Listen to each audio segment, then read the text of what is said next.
A good evening and a warm welcome to all of you who have joined us with this month's edition of GYBN Sri Lanka Monthly Talks. So before moving on to our topic today, if any one of you are new with GYBN, let me quickly introduce you to what is GYBN.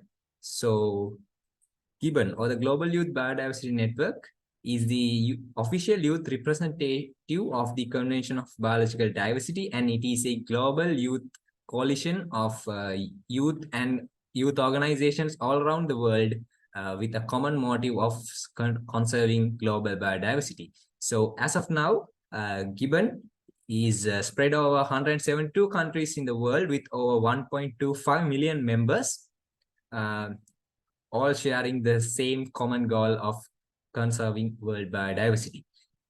So for our monthly talk today, we are joined with Mr. John Wilson. Mr. John Wilson is an environmental lawyer by education and presently working as a corporate lawyer. And he's also a biodiversity conservationist and a protected area specialist who is currently working with both the national government of Sri Lanka and civil society to address the multitude of issues plaguing the overall environmental sector. John's work predominantly focuses on legislative, regulatory, policy, science, institutional, mapping components of biodiversity conservation and protected area management, but also extends towards the proper implementation and regulation of ecotourism in Sri Lanka. John is also involved with a number of national environmental organizations, including serving as a subject matter advisor to the Global Youth Biodiversity Network Sri Lanka chapter. So John is also a former freelance private safari guide, having retired from ecotourism in August 2023. So without further ado, I would like to invite Mr. John Wilson to take over the floor. John.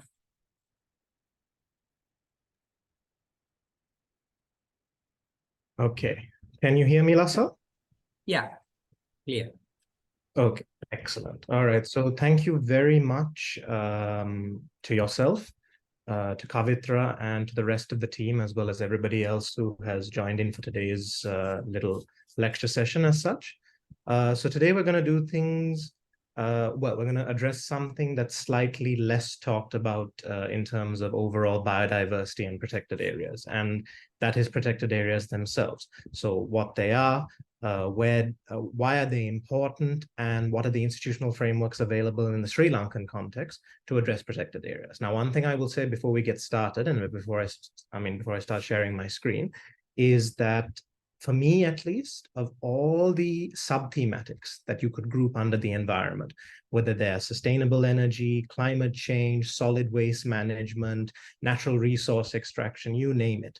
For me, at least, the two fundamental sub-thematics that are the most interconnected and have the most bearing on each other's survival are definitely biodiversity conservation and protected area management. Truthfully speaking, at the national level in Sri Lanka, it would be very difficult for biodiversity to survive on a scale that we see today without the existing protected area network and all the associated institutions, and vice versa. it would be pointless to have such a fantastic protected area network if the ecosystems, habitats, and biodiversity inside those protected areas were, sort of dead or with minimal to no life. So they are actually quite significantly connected in that regard. And I think that's one of the reasons why for this month's lecture for GYBN, I chose the protected area topic, because it's something that of the two elements, it's slightly less talked about, as it were. But having said that, I will briefly share my screen just to show everybody who's here today. I do also have a PowerPoint presentation, much like the one that we're seeing today for biodiversity conservation as well. So while today's presentation on protected areas focuses more on institutions as well as legal, policy, and regulatory elements, my biodiversity conservation presentation focuses predominantly on the science of it, the actual science of biodiversity. So if the team is interested, and if there is subsequent interest in the future, I would be more than happy to do this presentation as well. And that would nicely complement both angles of it, the science as well as the legal regulatory policy angles of it as well. So I just thought I'd kick that out there before we kick off. So let's dive straight into it. I'll try not to take too much time. Thank you to everybody who has joined in as well. And I hope everybody's keeping safe out there, given we've had a bit of inclement weather for those of us, especially those in the wetter parts of the island, and especially in the southwest portion of the island. It's been very wet recently, as I'm sure everybody's aware. So I hope everybody's keeping safe. And let's dive right into it. So protected areas. We occasionally hear about them, mostly in a negative context. Actually, before I start, Lasal, can you see the screen? Is my PowerPoint presentation showing? Yes, we can see that. Oh, excellent, right. So protected areas. Now, we normally don't hear much about them, or at least we hear, shall we say, certain aspects of let's say certain elements about protected areas in the news. But for the most part, when we hear about protected areas, we usually hear it in a negative context. But what really are protected areas, and why do we need them? And what are these institutional frameworks? And why do we, as citizens of Sri Lanka, and even those who are maybe potentially joining from overseas, why would you need to care about protected areas? So those are just a few of the questions that I'll try and answer in today's little lecture session. So let's dive right into it. Sorry. Yeah. So before I go into it, I just want to keep, this is just a little exercise that I do just to give people an idea of just what a vast and massive protected area network we still have left in this country. And obviously, if anybody can guess where this is, feel free to put it in the chat towards the end of the session, and we'll go from there. But this is just a little exercise. I just want to see if anybody can potentially guess or have any ideas as to which protected area these pictures that I took might be inside. So it's just one of those little exercises, as it were. So protected areas. As per the International Union for the Conservation of Nature and Natural Resources, which most of you know by their acronym, IUCN, a protected area is clearly defined as a geographical space which is usually recognized, dedicated, and managed, mostly through legal, but there are also other effective means as well, to achieve the long-term conservation of nature with associated ecosystem services and cultural values. So that's actually quite important, and that last part will come into play a little bit later. Protected areas, while they predominantly focus on biodiversity and the preservation, conservation of biodiversity, there are cultural elements that can be added to protected areas. And in fact, there are some categories of protected areas that predominantly focus on cultural and potentially historical, archaeological elements. But I'll discuss these as we go on. So this is the official IUCN definition, but to simplify it, think of it as an administrative unit, right? And within that administrative unit, the protected area, there are ecosystems, habitats, and biodiversity. So it could be anywhere, any country. It could be Sri Lanka, it could be somewhere else, it could be any ecoclimatic zone, it doesn't matter. So within that administrative unit, the ecosystems, habitats, and biodiversity theoretically receives protection. And then on the flip side, if there are any similar ecosystems, habitats, and biodiversity that are outside the administrative boundaries of these legal administrative units. Those usually don't receive the same protection because they don't fall within the bounds of the protected areas as such. Now, obviously, this varies from country to country. No single country follows the general sort of guidelines and the general definitions that are laid out by IUCN, nor should they actually. These definitions are there to give a very broad overview as to what protected areas could theoretically be, but it is up to each country, including Sri Lanka, to decide what they want in terms of their protected area network. So that's the first definition. And usually with protected areas, I think one thing that's very important to mention, because I will be talking as we go through, protected areas usually have associated tiers with the categories. And the tiers themselves are, in layman's terms, a formal method through which either national or subnational governments, so that's non-national, so that could be, in Sri Lanka's case, that could be provincial and or local, are able to assign legal value to each of these protected area categories. But that legal value only comes from the legislative, regulatory, statutory and policy frameworks available. And again, very broadly speaking, the tiers themselves range from tier 1A at the very top all the way down to tier 8 at the very bottom. But again, it's up to each country to decide how they want to utilize the tiers in terms of implementing protected areas within their own national context. So there's no necessary, there's no requirement as such, there's no legal requirement internationally, but each country can use these tiers while defining their own national systems of protected areas. So moving on. So the second definition that I want to bring up is about marine protected areas, because for the most part, the previous definition focuses on either terrestrial protected areas with coastal elements, or coastal protected areas. But there is a separate definition provided by IUCN for marine protected areas.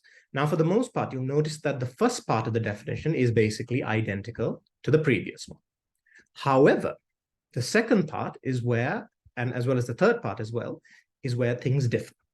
So marine protected areas can offer a spectrum of management strategies ranging from full protection or no entry areas to multiple use areas, which prohibit limited activities. So what that basically means in layman's terms is you can have a marine protected area that is strictly off limits. You can have a marine protected area that is partially open exclusively for ecotourism or nature-based tourism operations. Or you can have it where it's a slightly lower tier protected area, which actually allows for limited resource extraction. So in the case of marine protected areas, the big industry that comes to the back of everybody's minds is the fisheries industry and the fisheries sector. However, keep in mind that particularly no-take marine protected areas are spatial closures that prohibit all forms of resource extraction, especially fishing. One thing I think we need to realize in the world that we live in, aside from climate change being the next big major thematic issue under the overall theme of the environment, aside from that, I would say one of the biggest threats to marine ecosystems and habitats, despite so many people depending on it, is unsustainable, unregulated fisheries. It's a serious problem.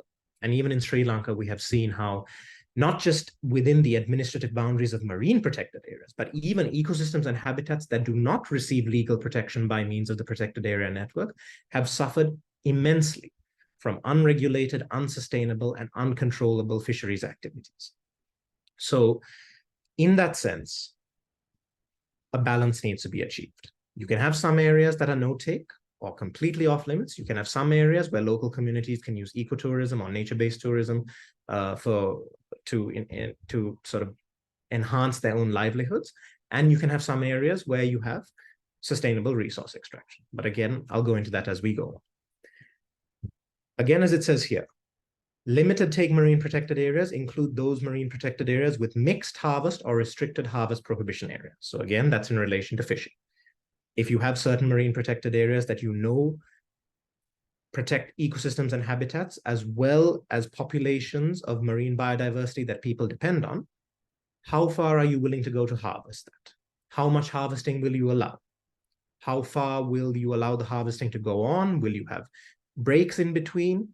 all sorts of things. So in a way, actually, marine protected area management becomes even more complicated than terrestrial or coastal protected area management, simply because of the economic livelihoods that could theoretically be put under stress, depending on the communities and how their livelihoods revolve around marine ecosystems and habitats.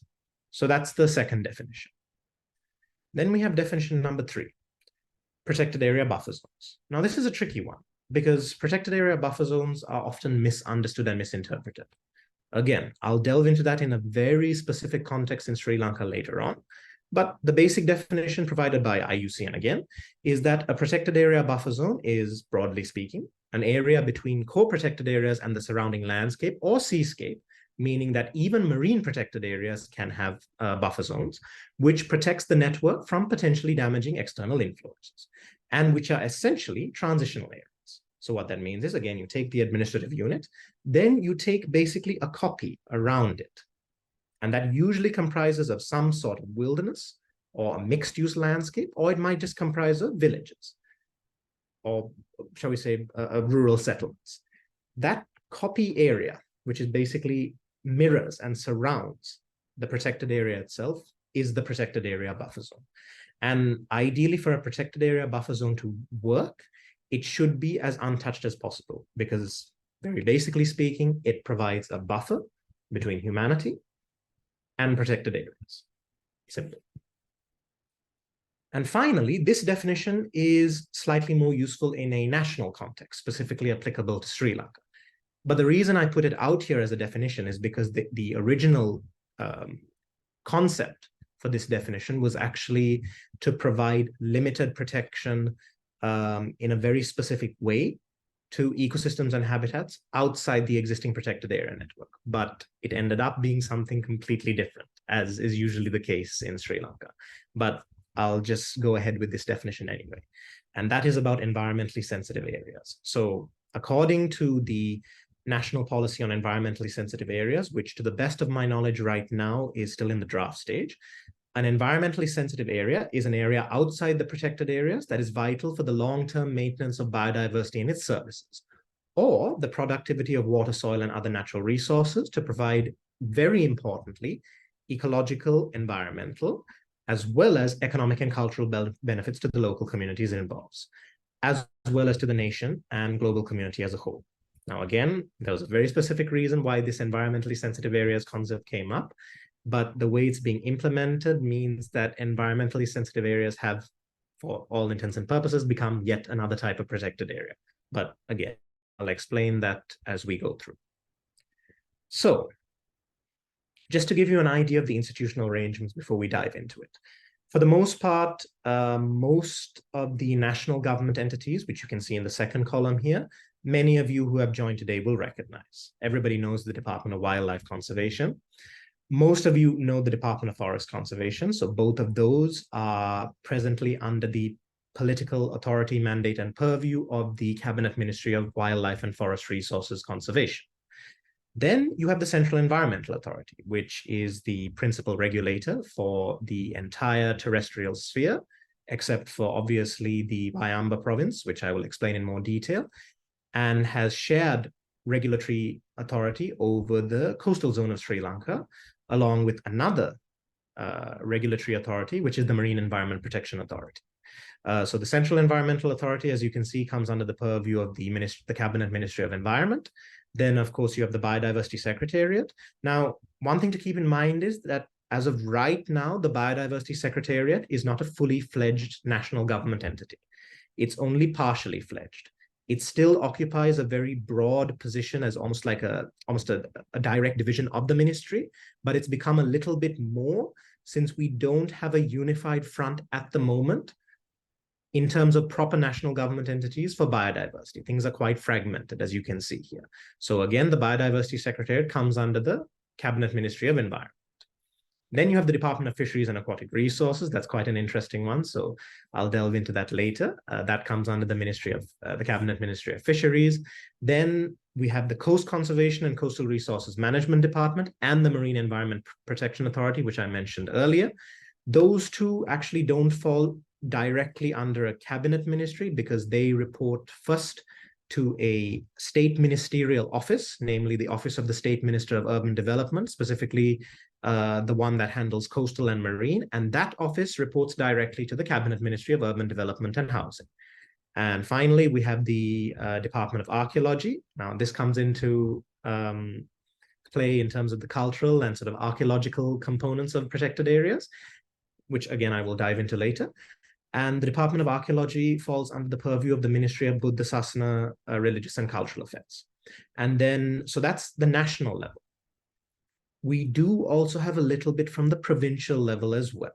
So specifically from the Provincial Ministry of the Chief Minister and Environment for the Northwestern Province, which is one of 5 provincial ministries belonging to the provincial government of the Northwestern Province.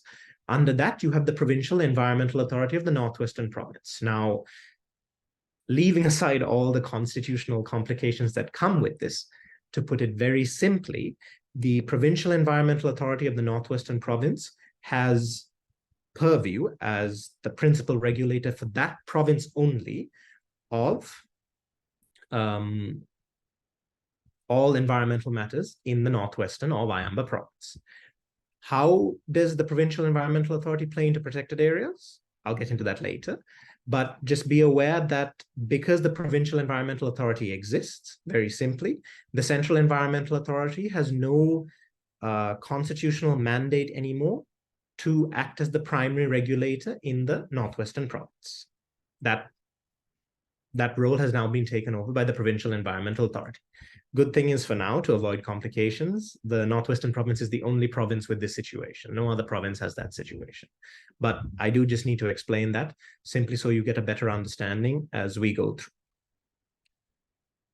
And then the second slide, again, now this was a concept that came up quite interestingly as a result of the Nuwara Municipal Council deciding that they wanted to focus on community-based eco or nature-based tourism.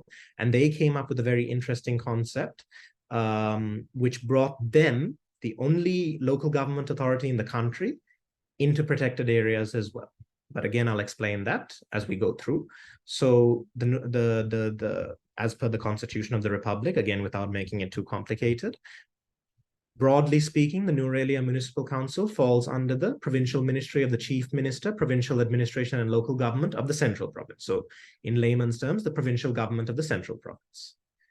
So those 2 slides should give you a little bit of an idea of the institutional arrangements that are currently in place for protected areas in Sri Lanka.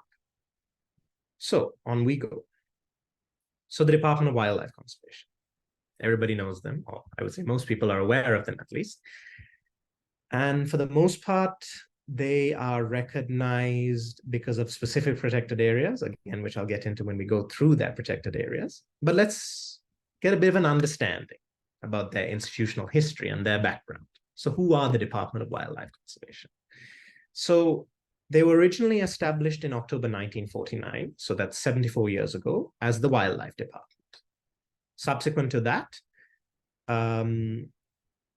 and mind you, this was based on a report that was officially constituted by the then Flora and Fauna Protection Committee, which reported to the then Cabinet Ministry of Agriculture and Lands. So it was based on a report provided back then, way back then, that the Department of Wildlife Conservation was established. Before that, there was only one national government entity that handled protected areas, and we will speak about them in a few slides from now. But broadly speaking, the Department of Wildlife Conservation is only 74 years old. There are much, much older national government entities in Sri Lanka associated with both biodiversity conservation and protected area management. So 59 years ago, the institutional title of the Wildlife Department was changed to what it currently is right now, namely the Department of Wildlife Conservation. The primary legal mandate is biodiversity conservation and protected area management. This is what the Department of Wildlife Conservation, broadly speaking, is known for. But obviously, it's not the only one, as I've said multiple times. And the other thing to keep in mind is that even though the Department of Wildlife Conservation is viewed as being the primary, given the fragmented institutional framework of the country right now, it's always important, if you're trying to engage in this kind of work, to understand the role of the Department of Wildlife Conservation alongside the other national government entities as well. Because if you don't, this type of work in biodiversity and protected areas becomes very difficult because it is a very, very complex field, regardless of the science or regardless of the legislative, regulatory, policy, and institutional components as well. And as I said earlier, presently speaking, the Department of Wildlife Conservation is under the political authority of the Cabinet Ministry of Wildlife and Forest Resources Conservation. So that's a little bit about the department. Obviously, if we do have time for questions later, if there are any other questions that anybody has about DWC, I would be happy to answer them. But for now, I just wanted to give a very brief background and history as to the existence and the establishment of the Department of Wildlife Conservation. So let's move on to their protected areas. The first one that comes to mind are the strict nature reserves. So as of right now, there are only 3 strict nature reserves in the entire country. There's one at Hakkala, there's one at Rittigala, and there's one which is basically surrounded by Yala National Park. But it's a separate protected area known as the Yala Strict Nature Reserve. So what are these strict nature reserves? Well, very simply put, strict nature reserves are no entry protected areas, which are there strictly to ensure biodiversity conservation initiatives take place. Meaning that if you want to gain access to a strict nature reserve, that kind of access is very difficult to come by. Even for research purposes, at a very minimum, it would take a few months.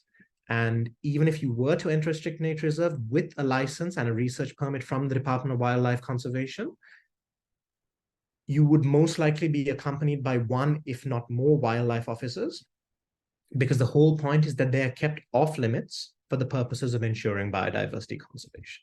Now, some would argue that the strict nature reserve concept is a little bit outdated in this 21st century world, and that you can't keep protected areas completely off limits because then local communities lose interest. And if there's no ecotourism or nature-based tourism, then there's no monetary value.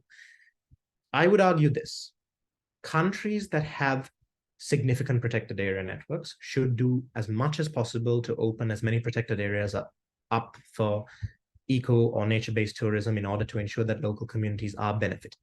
But at the same time, if there are enough protected areas, I feel that a number should be kept off limits to ensure that biodiversity have some sort of retreat from humanity. But the problem therein lies, if there is no associated enforcement of existing legislative, regulatory, statutory, and policy provisions by these institutions, then the whole concept of a strict nature reserve becomes completely moot and out of date. So it's not just about the theoretical, it's also about the practical on the ground and the ability of these institutions to protect certain categories of protected areas like these strict nature reserves. But I do feel that they still have a place in the world. It's just that the world has gotten a lot more complicated for reasons I'm sure most of you who have joined this are completely aware of. So in a nutshell, that's strict nature reserves. Then we have national parks. I don't think I need to talk much about national parks. I think everybody here would be well aware of what a national park is. What I will say is this: national parks are important because they are one particular category of protected area which allows eco or nature-based tourism to take place within their administrative boundaries. And as I specified earlier, such tourism is critical, not just to ensure that there is biodiversity conservation efforts happening, but also to ensure that the general public, and ideally all members of the general public, regardless of how wealthy you are or how limited by your means you are, national parks exist in each country to ensure that every citizen of a country has access to such protected areas in order to engage in ecotourism or nature-based tourism. And that can come in many forms. And I'll delve into that a little bit towards the end of this little lecture session. But broadly speaking, national parks are important. And they also provide significant financial, I would say they provide significant financial dividends, not just for the national government of Sri Lanka, but also for local communities as well. And again, that is where ecotourism or nature-based tourism comes into effect. But we'll talk about that as we go through. Right now, in Sri Lanka, we have 26 national parks. Having said that, not all of them are publicly accessible. I would say of the 26 right now, about 22, maybe 23, so that's the majority, are publicly accessible, and the balance are off limits for various different reasons. But I don't think I need to say much more about national parks, because as I said, I'm sure most of you would recognize that. Then we have nature reserves. Nature reserves are an interesting one, because nature reserves, in a sense, in a theoretical sense, occupy a similar niche to strict nature reserves. However, unlike strict nature reserves in Sri Lanka, at least in the Sri Lankan context, do allow for certain limited activities to take place, and those limited activities are specified in the corresponding legislation of the Department of Wildlife Conservation, in this case, the Flora and Fauna Protection Ordinance. Nature reserves do allow for limited activities to take place, but that can only come by means of the Director General of Wildlife Conservation's authorization. So the man at the top, the head of the Department of Wildlife Conservation. There is a bit of a confusion for a lot of people between strict nature reserves and nature reserves, but one thing you will notice is that their tiers are quite different. Strict nature reserves sit at the very top of the pile with a tier 1A. Nature reserves are tier 4, or should I say what I like to call upper tier 4, which will make sense in a minute. And as of right now, there are only 9 nature reserves in the country that have been declared, demarcated, and gazetted as protected areas. So that's nature reserves. Then we have wildlife sanctuaries. So wildlife sanctuaries are another interesting one. Remember what I said earlier about nature reserves being upper tier 4? So wildlife sanctuaries in Sri Lanka would be lower tier 4. So what do wildlife sanctuaries do? So unlike the previous 3 categories of protected areas, wildlife sanctuaries in Sri Lanka under our national law can include both state and private land.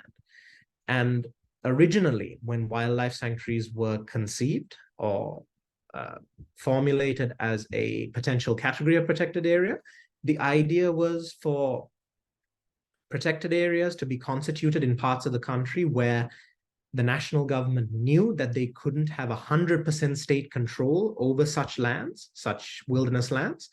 And as a result, they decided to create a very specific category of protected area that allowed both state and private lands to exist within the administrative boundaries of these protected areas. That was the theory anyway, because as most of you are probably well aware in Sri Lanka, certain elements of society do hold vast chunks of land, including land that could be viewed as wilderness lands and containing very sensitive ecosystems, habitats, and associated biodiversity. Unfortunately, because of loopholes in the existing iteration of the Flora and Fauna Protection Ordinance, as well as limitations in how wildlife sanctuaries are utilized and used in terms of their protected status, wildlife sanctuaries have become a bit of a weak area for protected areas. It's very unfortunate that this has happened, and a lot does need to be done to rectify wildlife sanctuaries. Now, for example, even though it's a very similar concept in India, wildlife sanctuaries, much like national parks, are utilized and opened across the country for ecotourism or nature-based tourism purposes. In Sri Lanka, it's very much the opposite. There are very few wildlife sanctuaries specifically that we use for designated, regulated, official ecotourism purposes. So there is a lot that needs to be done for wildlife sanctuaries in Sri Lanka moving forward. And there are quite a few of them, 60 in total as of 2023, coming under the authority, mandate, and purview of the Department of Wildlife Conservation. And then we have corridors. They go by multiple names. They can go as wildlife corridors, they can go as forest corridors, they can go as leopard corridors, elephant corridors, it doesn't matter. They're all corridors. Now, the corridors concept, again, exists predominantly to ensure that protected areas maintain connectivity with each other. So where there are protected areas that are not directly linked to each other, the corridors concept comes in and says, right, we will provide a different category of protected area that is not very high up on the spectrum, but nonetheless is off limits to public access or to members of the general public, and specifically ensures that there is connectivity between protected areas in Sri Lanka. Now, one of the positives of Sri Lanka's protected area network is that for the most part, protected areas in Sri Lanka are right next to each other, meaning that you don't need corridors as connective tissue. But there are areas in the country where this is a requirement. And as you can see here, obviously, we only have 2 corridors that have been officially declared, demarcated, and gazetted as protected areas right now. Another 10 to 12 have been identified by the Department of Wildlife Conservation, but no action has been taken as of right now to formalize those sort of unofficial corridors as protected areas. And again, there are, particularly in terms of wild elephants, there are proponents, particularly in the biodiversity conservation community, who might even argue that corridors are pointless because for the purposes of wild elephants don't necessarily migrate in the most traditional sense of the word. So there are many different arguments for corridors. But at the end of the day, right now, there are 2 that have been gazetted into existence.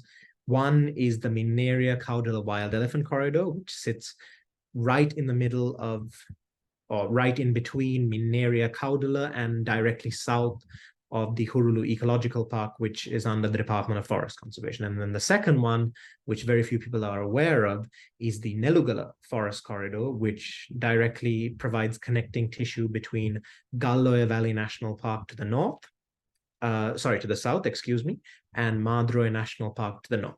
So those are the 2 corridors that we have in existence right now in Sri Lanka. And then we have protected area buffer zones. So protected area buffer zones, again, are, for the most part, as I told you earlier, very important. But unfortunately, in Sri Lanka, they are very misinterpreted. And as a result, regrettably, right now, specifically under the Department of Wildlife Conservation, we have no protected area buffer zones that have been gazetted as of 2023, which is a very unfortunate situation because, as most of you would be aware, Sri Lanka is going through a significant, shall we say, extended phase of rapid development, despite the recent years from 2019 to right now, where we've faced a lot of issues. For the most part, our population has expanded. There's been rapid, shall we say, less than ideal, less than sustainable development taking place in the country.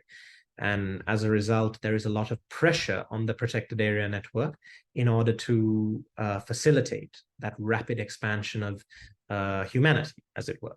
But even despite all of that, we still have no protected area buffer zones that have been formalized, or shall we say formally gazetted into existence. They have been demarcated to a certain extent, but they have not been legalized under existing national legislation.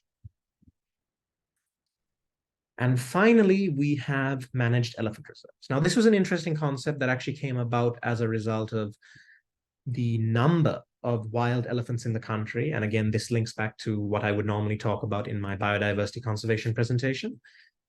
The number of wild elephants in the country that exist outside the existing protected area network. And as a result, an alternative was formulated, which eventually became known as managed elephant reserves. And initially, the idea was that outside of the existing protected area network, managed elephant reserves would be jointly managed by both local communities as the primary and the Department of Wildlife Conservation as the secondary, in order to ensure that even from a seasonal perspective, wild elephants outside the existing protected area network were provided with all the relevant safeguards that were needed. But of course, this is Sri Lanka and governance in Sri Lanka, so inevitably, managed elephant reserves became yet another type of protected area, with the Department of Wildlife Conservation becoming the primary and sole element in terms of managing managed elephant reserves. And it's a good concept, but again, each managed elephant reserve under national law has to be operationalized. And right now, even though we did have a significant victory in 2022, when the only managed elephant reserve in the country, in Hambantota, was gazetted as a protected area, it has not yet been operationalized through relevant regulations. And as a result, it remains more or less inoperational, with the Department of Wildlife Conservation not able to do much in terms of management. So again, there are issues involved with the only managed elephant reserve in the country. And there are plans, I believe, for maybe 1 or 2 more managed elephant reserves. But for the moment, this is the only one that we have, the one in Hambantota. So that, broadly speaking, covers the protected areas under the Department of Wildlife Conservation, at least the terrestrial ones. Then we go into the marine protected areas under the Department of Wildlife Conservation. So one thing you need to understand is that the majority of the marine protected areas under the Department of Wildlife Conservation are basically mirror images of their terrestrial counterparts. So for example, theoretically under national law, even though we don't have it right now, if we were to have marine strict nature reserves, they would have the same, not the same, but the identical managerial, legislative, and regulatory options as their terrestrial counterparts. The only difference being that they would protect marine ecosystems and habitats as opposed to coastal or terrestrial. But again, just to clarify, under the current iteration or the overall iteration of the Flora and Fauna Protection Ordinance, we do not have any marine strict nature reserves in existence. So I just put that there as a broad example because there was a time where marine strict nature reserves were considered to be added to our national legislation, but that never happened. What did happen, though, was marine national parks, and there are 3 of these in existence right now. And again, much like their terrestrial counterparts, they serve the purposes of predominantly facilitating both ecotourism, alternatively known as nature-based tourism, as well as regulated and properly observed biodiversity conservation-related research, so the scientific element as well. And obviously, as you can see here, unlike their terrestrial counterparts, we only have 3 marine national parks in existence right now. One of them is very famous. I'm sure many of you here would have been to that, and that is Pigeon Island Marine National Park. But then we also have in the southwest of the island, even though the ecosystems and habitats contained within its boundaries are quite degraded, we do have Hikkaduwa Marine National Park in the southwest. And then we have the newest of the 3 marine national parks, that is Adams Bridge Marine National Park, which is in the sort of the northwestern, going on to the northern part of the island. So those are the marine national parks. Then we have marine nature reserves. Now, again, identical concept to their terrestrial counterparts, with the only difference being that in Sri Lanka, we only have 1 marine nature reserve. And that is at Vedithalathivu, which is basically between Mannar Island and the True North. And the ecosystems and habitats contained within the administrative boundaries of Vedithalathivu are actually predominantly coastal mangrove forests, as well as a limited extent of seagrass beds, as well as a host of other ecosystems and habitats as well. So even though it's the only marine nature reserve in the country, I would say Vedithalathivu is probably one of the most, if not the most important marine protected area that we have in this country. And there's a lot that needs to be done to ensure its survival well into the future. And then we have marine wildlife sanctuaries. Now, again, marine wildlife sanctuaries serve more or less an identical purpose to their terrestrial counterparts. Obviously, there's no question of state versus private land, because at the end of the day, there is no land as such in the marine sphere.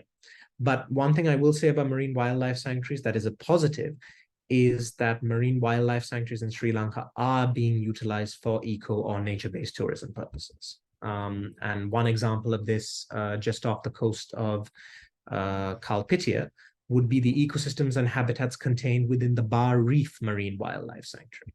And those ecosystems and habitats are regularly visited through ecotourism-related activities. So as a result, they are earning revenue both for local communities and for the national government as well. Now, I'm still determining exactly how many marine wildlife sanctuaries we have, and I'm in the process of doing that.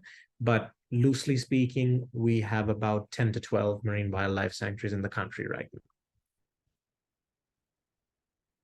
And finally, of the marine protected areas is something a little different.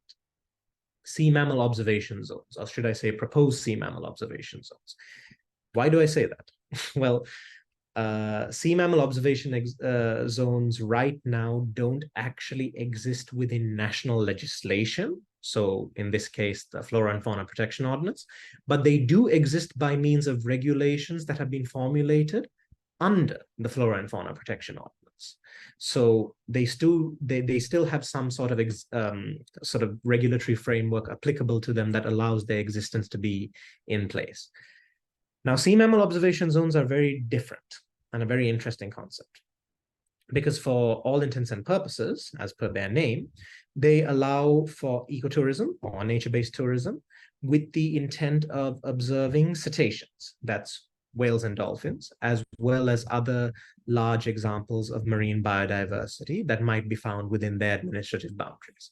So the whole concept of sea mammal observation zones was, again, the Department of Wildlife Conservation realizing that marine-based ecotourism or nature-based tourism could have significant economic benefits for both the country and for a lot of the local communities that depend on the ocean, usually through traditional means such as the fisheries sector.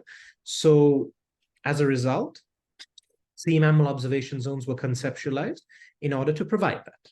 And right now we have 3 sea mammal observation zones in the country. One of them is off the coast of Mirissa. Another one is, again, off the coast of Kalpitia. And then there's a third one off the coast of Trincomalee. So broadly speaking, that covers the marine protected areas in the country. And of course, if there are questions later on about these marine protected areas, I'm certainly happy to answer them if there are any such questions. So let's move on. Now, this slide, I'm not going to go into too much detail because I don't want to take up too much time. But broadly speaking, I'm just giving you the legislative and or regulatory provisions for all protected areas, whether they're terrestrial or marine, under the Flora and Fauna Protection Ordinance. And again, as I said earlier, now you can see for pretty much all of these, except the sea mammal observation zones, they have corresponding legislative provisions in the Flora and Fauna Protection Ordinance. So for example, if I just take one example, national parks come under Part 1, Section 2, Subsection 1, Paragraph B of the Flora and Fauna Protection Ordinance. However, sea mammal observation zones exist in a regulatory capacity by means of 2 extraordinary gazettes. The first one is number 1774-28, and the second one is number 2108-40. So one potential thing that could happen in the future to strengthen sea mammal observation zones might be theoretically taking these regulatory provisions and upgrading them and amending the Flora and Fauna Protection Ordinance to allow sea mammal observation zones to have a more concrete existence. And that would go a long way in ensuring the survival of major examples of marine biodiversity, including whales and dolphins or cetaceans. So this is more just for the purposes of just giving a sort of a corresponding legislative and regulatory understanding. I hope this makes sense. And of course, if there are any questions regarding this later as well, I'll be happy to answer them in more detail. So let's move on. But before we do, actually, I do want to clarify something about the legal misinterpretations about protected area buffer zones in Sri Lanka. So as I showed in the previous slide, Part 1, Section 2, Subsection 1, Paragraph G of the Flora and Fauna Protection Ordinance is the legislative provision that allows for the declaration, demarcation, and gazetting of protected area buffer zones. However, as I also mentioned, to date, not a single protected area buffer zone has been formally declared, demarcated, and gazetted. Some have been demarcated to a certain extent. 1 or 2 have been declared, but none of them have been gazetted by the Department of Wildlife Conservation. Separately, in the Flora and Fauna Protection Ordinance, there is these very, at least what I find, very irritating provisions, specifically under Part 1, namely Sections 3A and 9A, that both of these provisions basically prohibit, in a strict capacity, the construction of either tourist hotels, including all associated facilities and services, and development activities of any description within a mile, 1 mile, alternatively 1.6 kilometers of the administrative boundary of any protected area, except for wildlife sanctuaries and managed elephant reserves. This becomes a problem because a lot of people tend to assume that this 1 mile development ban is a buffer zone, but it's actually not. A protected area buffer zone does not have to be 1 mile from the boundary of a protected area going outwards. So if this is the protected area, it does not have to be 1 mile going outwards. A protected area buffer zone can be any size. It could be as little as within 100 meters of the protected area and with a width of only about 200 meters, or it could be 2 miles in width. It doesn't matter. But a lot of people get this wrong and assume that this so-called 1 mile development ban equates to a protected area buffer zone. It doesn't. All this 1 mile development ban does is ensure that the Director General of Wildlife Conservation signs off on any tourist hotels or any development activities of any description within a mile of a protected area that is under the purview of the Department of Wildlife Conservation in order to restrict rapid and uncontrollable development within the administrative boundaries of any protected area. That's all it is. But it is not a protected area buffer zone. But there's a lot of confusion around this, and more often than not, I've seen people make this confusion or get confused by this, shall we say, this adding of these legislative provisions, namely Section 3A and Section 9A. So, as I said, as the competent empowered authority, the Director General of the Department of Wildlife Conservation can give his written approval and signature for any tourist hotels or development activities of any description. But Section 2, subsection 1, paragraph G, for protected area buffer zones, and sections 3A and sections 9A of the Flora and Fauna Protection Ordinance for the 1 mile development ban are not the same thing. And again, if there are any questions about this towards the end of the lecture session, I'd be more than happy to answer if there's any further clarity that's needed. And then just to give people an idea of the 12 largest protected areas that are currently under the Department of Wildlife Conservation. So you'll see a lot of names here that many of you are familiar with. Obviously, the single largest protected area, not just under the Department of Wildlife Conservation, but the single largest protected area period in Sri Lanka is, of course, Wilpattu National Park at 1,317 square kilometers. And then, again, probably the most famous protected area in the entire country, Yala National Park, that's all 6 administrative blocks, comes in at 1,251 square kilometers. And then you have other protected areas such as the Great Basses and Little Basses Marine Wildlife Sanctuary. You have Madhu Road National Park, Madhuroy National Park, the very long-winded Victoria Randanigala Rantambe Wildlife Sanctuary. Then you have Waskamoa National Park, Somawathiya National Park, Kumana National Park, Uduwaloe National Park. You have the Bahrain Marine Wildlife Sanctuary and the Vedithalativu Marine Nature Reserve. And you'll notice one thing here. Not all of these protected areas are national parks. So I know national parks, because of how society views them, I know that national parks are viewed as maybe the most well-known or the most well-recognized protected areas in the country. But truthfully speaking, there's a lot more to Sri Lanka's protected areas than just the national parks. So again, I hope that makes sense. And if there are any queries, we can do that at the end of the session. So then we move on to the Department of Forest Conservation. So who are they and what role do they play in protected areas in Sri Lanka today? So the first thing you need to know about them is that they are 136 years old, established on the 25th of June, 1887 as the Office of the Conservator of Forests. So they're much, much older than the Department of Wildlife Conservation. They were subsequently upgraded from a government office to a grade A government department in 1899. So that's 124 years ago. And then their institutional title was simultaneously changed during that period of change to the Forest Department. And they remained that way for a very, very long time, until the 16th of November 2009, 14 years ago, when their institutional title was changed to the Department of Forest Conservation, and it has remained that way up to present day. So most people don't realize this, but The primary legal mandate of the Department of Forest Conservation is identical to that of the Department of Wildlife Conservation. The only difference between the two right now is that the secondary mandate of the Department of Forest Conservation focuses on different types of forestry. So analog forestry, agroforestry, silviculture, limited to a limited extent plantations. And that secondary mandate was the primary mandate of this department right up until the 16th of November 2009, when their institutional title changed. But as of right now, their primary legal mandate is identical to the Department of Wildlife Conservation as well. And as I said, their secondary legal mandate focuses on, broadly speaking, elements of sustainable forestry.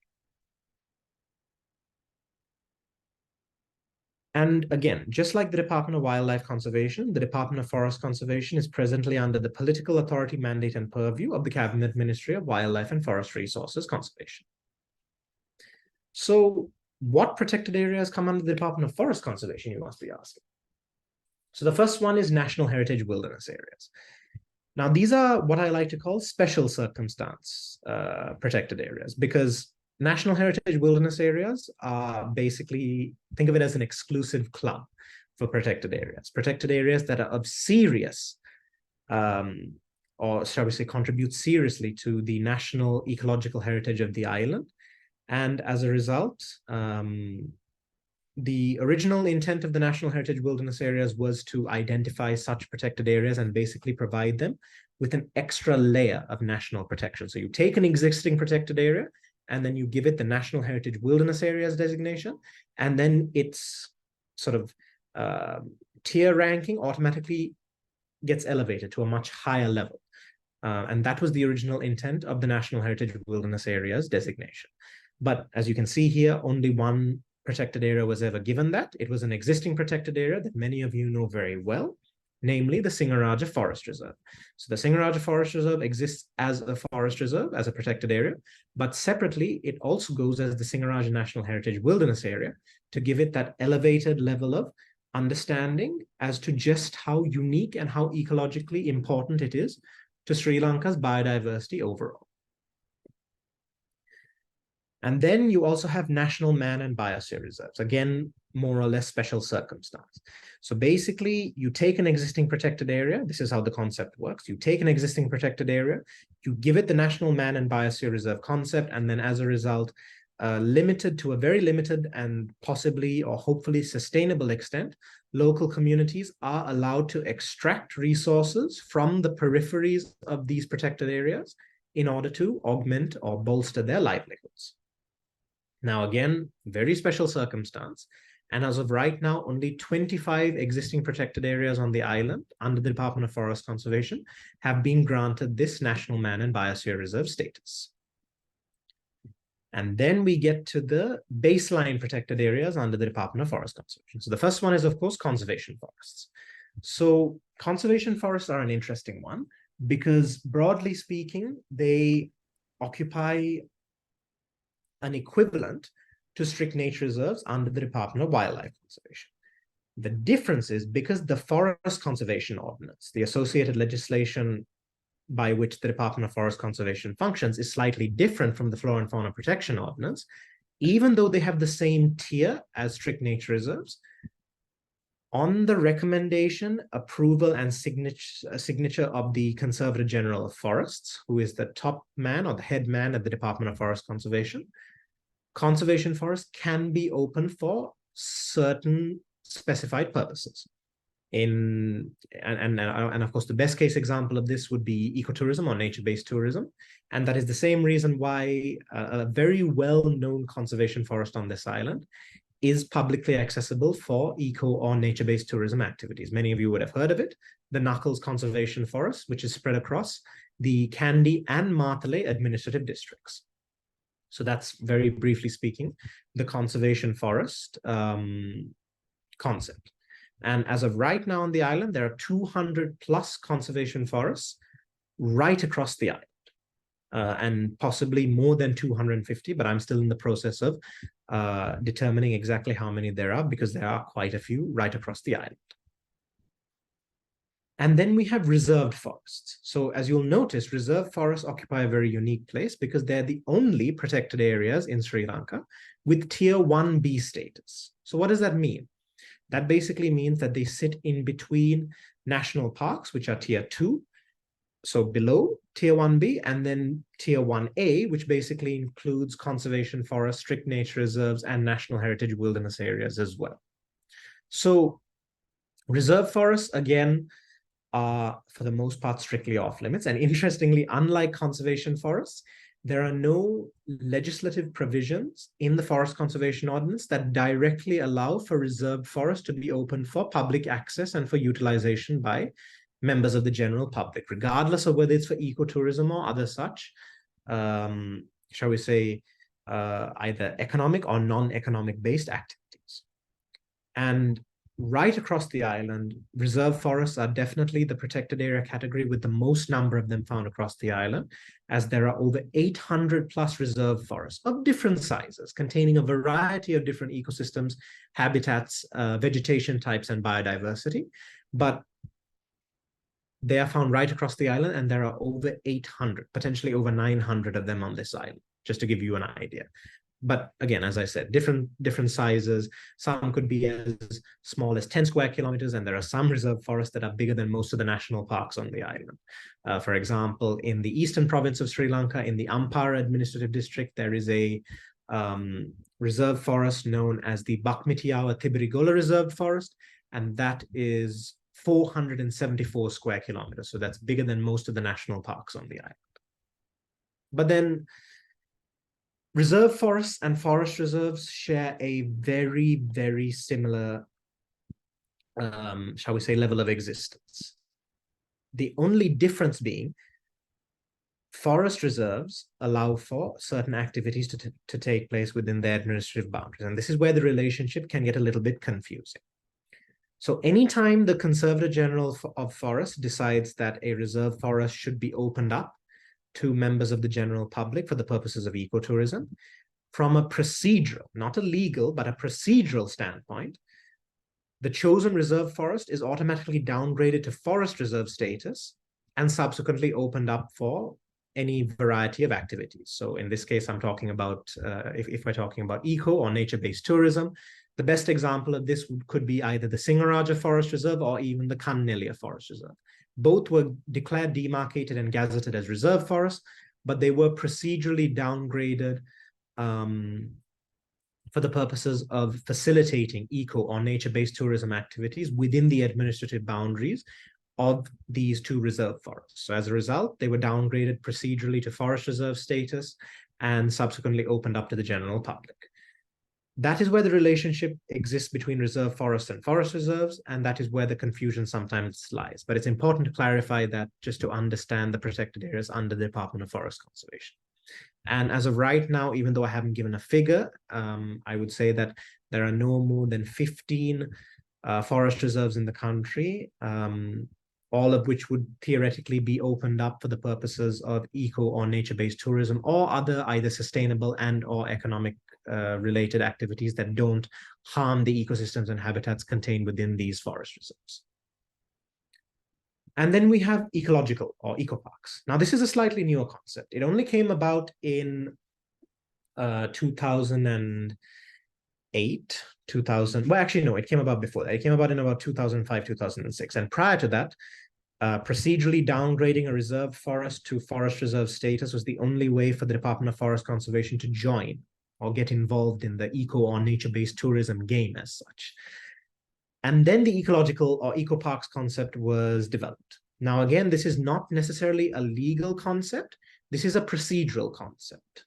And what the ecological park concept allows is, again, much... So you take an existing protected area, such as a conservation forest or reserve forest, and you open it up by means of converting it into an ecological or eco-park. Again, predominantly keeping eco or nature-based tourism in mind.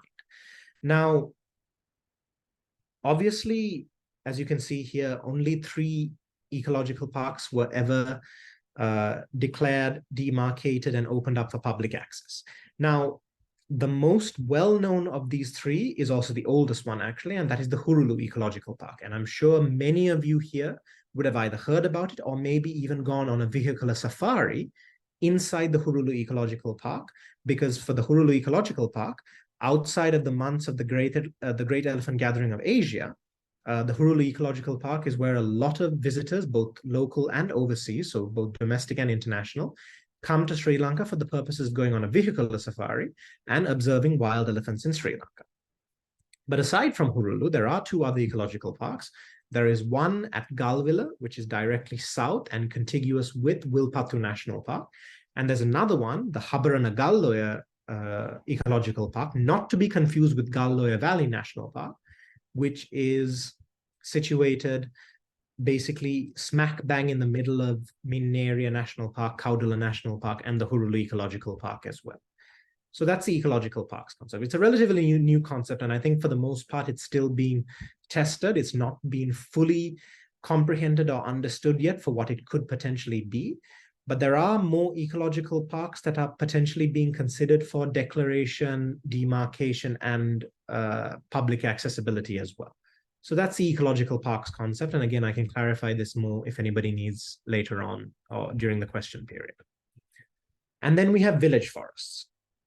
Now, village forests occupy what I like to call non-traditional use protected areas, or protected areas that allow for mixed usage, because village forests actually don't serve a primary purpose for biodiversity conservation. Biodiversity conservation for any set of ecosystems and habitats within a village forest would be a secondary purpose. And the reason for this is village forests predominantly exist to support local communities and their sort of small to medium enterprise and associated industrial needs, as well as supporting their livelihoods through financial or economic benefits and strengthening of their overall position as a result of these village forests. And in a lot of cases, actually, village forests are declared demarcated and gazetted. And within the administrative boundaries of these village forests, the ecosystems and habitats are actually not natural or 100% traditional ecosystems and habitats. These are modified ecosystems and habitats that serve the purpose of ensuring that local communities are actually able to benefit from the existence of village forests. And again, this could be done through analog forestry, agroforestry, plantation industries, silviculture, you name it. But that is the reason for the existence of village forests. And village forests also have another purpose, and that's slightly less well known. Because within the administrative boundaries, say you take an area that has little to no tree cover, and then you demarcate that area as a village forest. You declare it and you gazette it. Within that area, you can actually contribute to the reforestation of the country outside of the traditional protected area network by increasing tree cover, but at the same time ensuring that the tree cover is economically viable and productive for the local communities. And in that way, theoretically, everybody wins. So that's the village forest concept. And then protected area buffer zones. I've gone into these in detail in the previous slides under the Department of Wildlife Conservation. But one very important thing to note, unfortunately, under the current iteration of the Forest Conservation Ordinance, there are no protected area buffer zones available for protected areas that fall under the Forest Conservation Ordinance. And that is a serious issue because it puts huge anthropogenic and other associated pressures on protected areas like Singaraja, Kanneliya, Kitulgala Makandawa, Kumbukan, Bakmitiyawa Tibirigolla, Maavillu, you name it. These protected areas have no means of getting protected area buffer zones gazetted because those simply do not exist in the Forest Conservation Ordinance. So that is a real issue and potentially something to be rectified going forward into the future. And finally, proposed reserves, well, not finally, but second to last, proposed reserves are basically how the Department of Forest Conservation identifies, declares, and demarcates sets of ecosystems and habitats which have not yet been declared, demarcated, and gazetted as protected areas, and subsequently puts them on a waiting list, after which they are declared, demarcated, and gazetted as protected areas, fingers crossed, all things going well.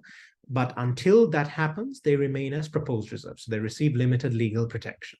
And this ties into the very last bit, which is other state forests, which were in the news very recently, particularly when the 2020 to 2023 administration, which is actually still in power and occupying the overall seat of the national government in Sri Lanka right now, when they first came into power in 2020, that same administration decided that they were going to utilize a lot of these other state forests for non-biodiversity, non-ecotourism, non-conservation, non-preservation related purposes. And there was a whole fiasco around that, the entire other state forest controversy. And I'm actually going to delve into that a little bit in one of the next slides as well. But for the moment, this is, broadly speaking, the protected areas, and the last two being semi-protected wilderness areas, proposed reserves and other state forests. So this is broadly speaking, covering all the protected areas and semi-protected wilderness areas under the Department of Forest Conservation. Excuse me, I'm just going to get some water.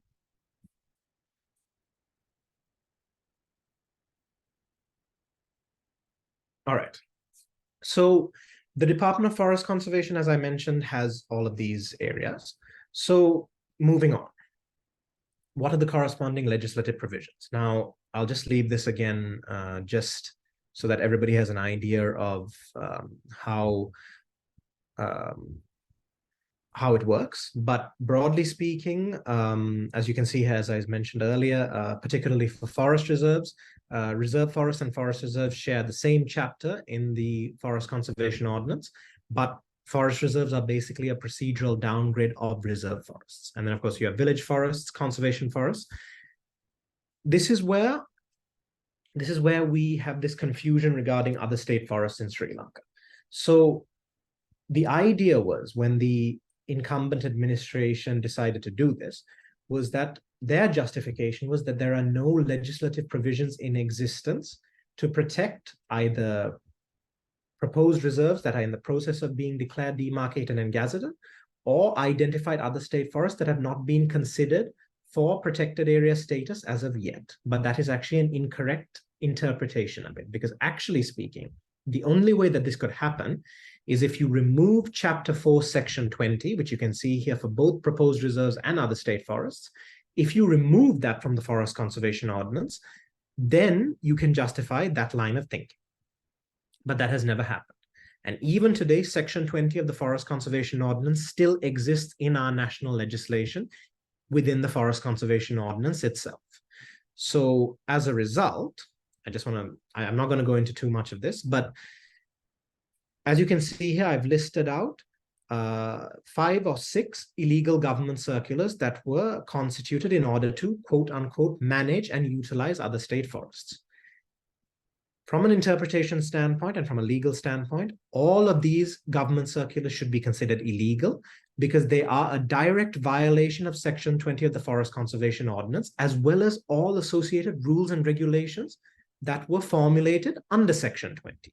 So unless Section 20 is removed through a legislative amendment to the Forest Conservation Ordinance, all these government circulars are illegal, and as a result, they should be formally rescinded with immediate effect in order to ensure that the balanced other state forests and proposed reserves in the country are left alone and left under the direct management of the Department of Forest Conservation, as opposed to illegally trying to vest them with national government entities under the Ministry of Home Affairs. So in this case, that would be district secretariats and divisional secretariats.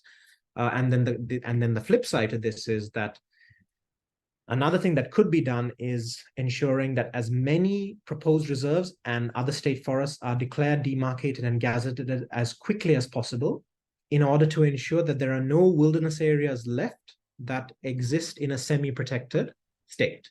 And that way we can further secure the existing protected area network in Sri Lanka. So that's the reason I wanted to give a little bit of clarity on this, because at the end of the day, this illegal government circular issue, it lasted for, 2-3 years directly. And even now, there are pending court cases ongoing against the formulation of these illegal government circulars. So unless, let me say it once again, unless Section 20 of the Forest Conservation Ordinance is completely repealed, these government circulars, all of them, number 5 of 1998, number 5 of 2001, number 2 of 2006, number 1 of 2020, number 4 of 2020, etc., etc. All of them are illegal.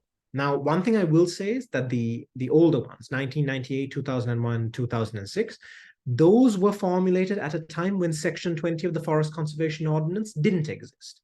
So as a result, any wilderness areas that had not been identified for protected status, those had to be vested with the Department of Forest Conservation, or as it was known back then, the Forest Department, by means of government circulars, because there was no Section 20. Then in 2009, Section 20 was brought into effect, and since then it has been fully in effect. So that is why, especially from 2020 onwards, all the government circulars that you see listed here should be rescinded immediately. And again, I can provide clarity on this later if needed. And then, of course, the National Heritage Wilderness Areas Act is a separate piece of legislation from the Forest Conservation Ordinance. So the declaration, demarcation, and gazetting of any National Heritage Wilderness Area happens as per Section 2 of the National Heritage Wilderness Areas Act. So we can move on from that. And then finally, for the Department of Forest Conservation, these are the 10 largest protected areas under the Department of Forest Conservation. Now, most of these you may or may not have heard of.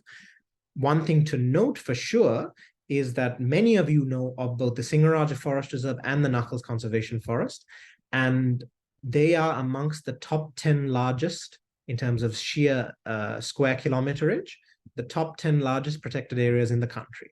The Singaraja Forest Reserve currently sits at 360 square kilometers, and the Knuckles Conservation Forest sits at 347 square kilometers. And there are a whole other bunch of protected areas under the Department of Forest Conservation as well. At the very top, you have the Nooragala Reserve Forest, but I just want to clarify that I would say that about 40% of the ecosystems and habitats contained within the Nooragala Reserve Forest have been destroyed and completely wiped off the face of the earth. But from an administrative and legal standpoint, it still is meant to cover, theoretically, 1,000 square kilometers of wilderness lands. So those are the 10 largest protected areas under the authority, mandate, and purview of the Department of Forest Conservation. So we can move on. So the next national government entity is the Department of Fisheries and Aquatic Resources. So who are they and why are they important?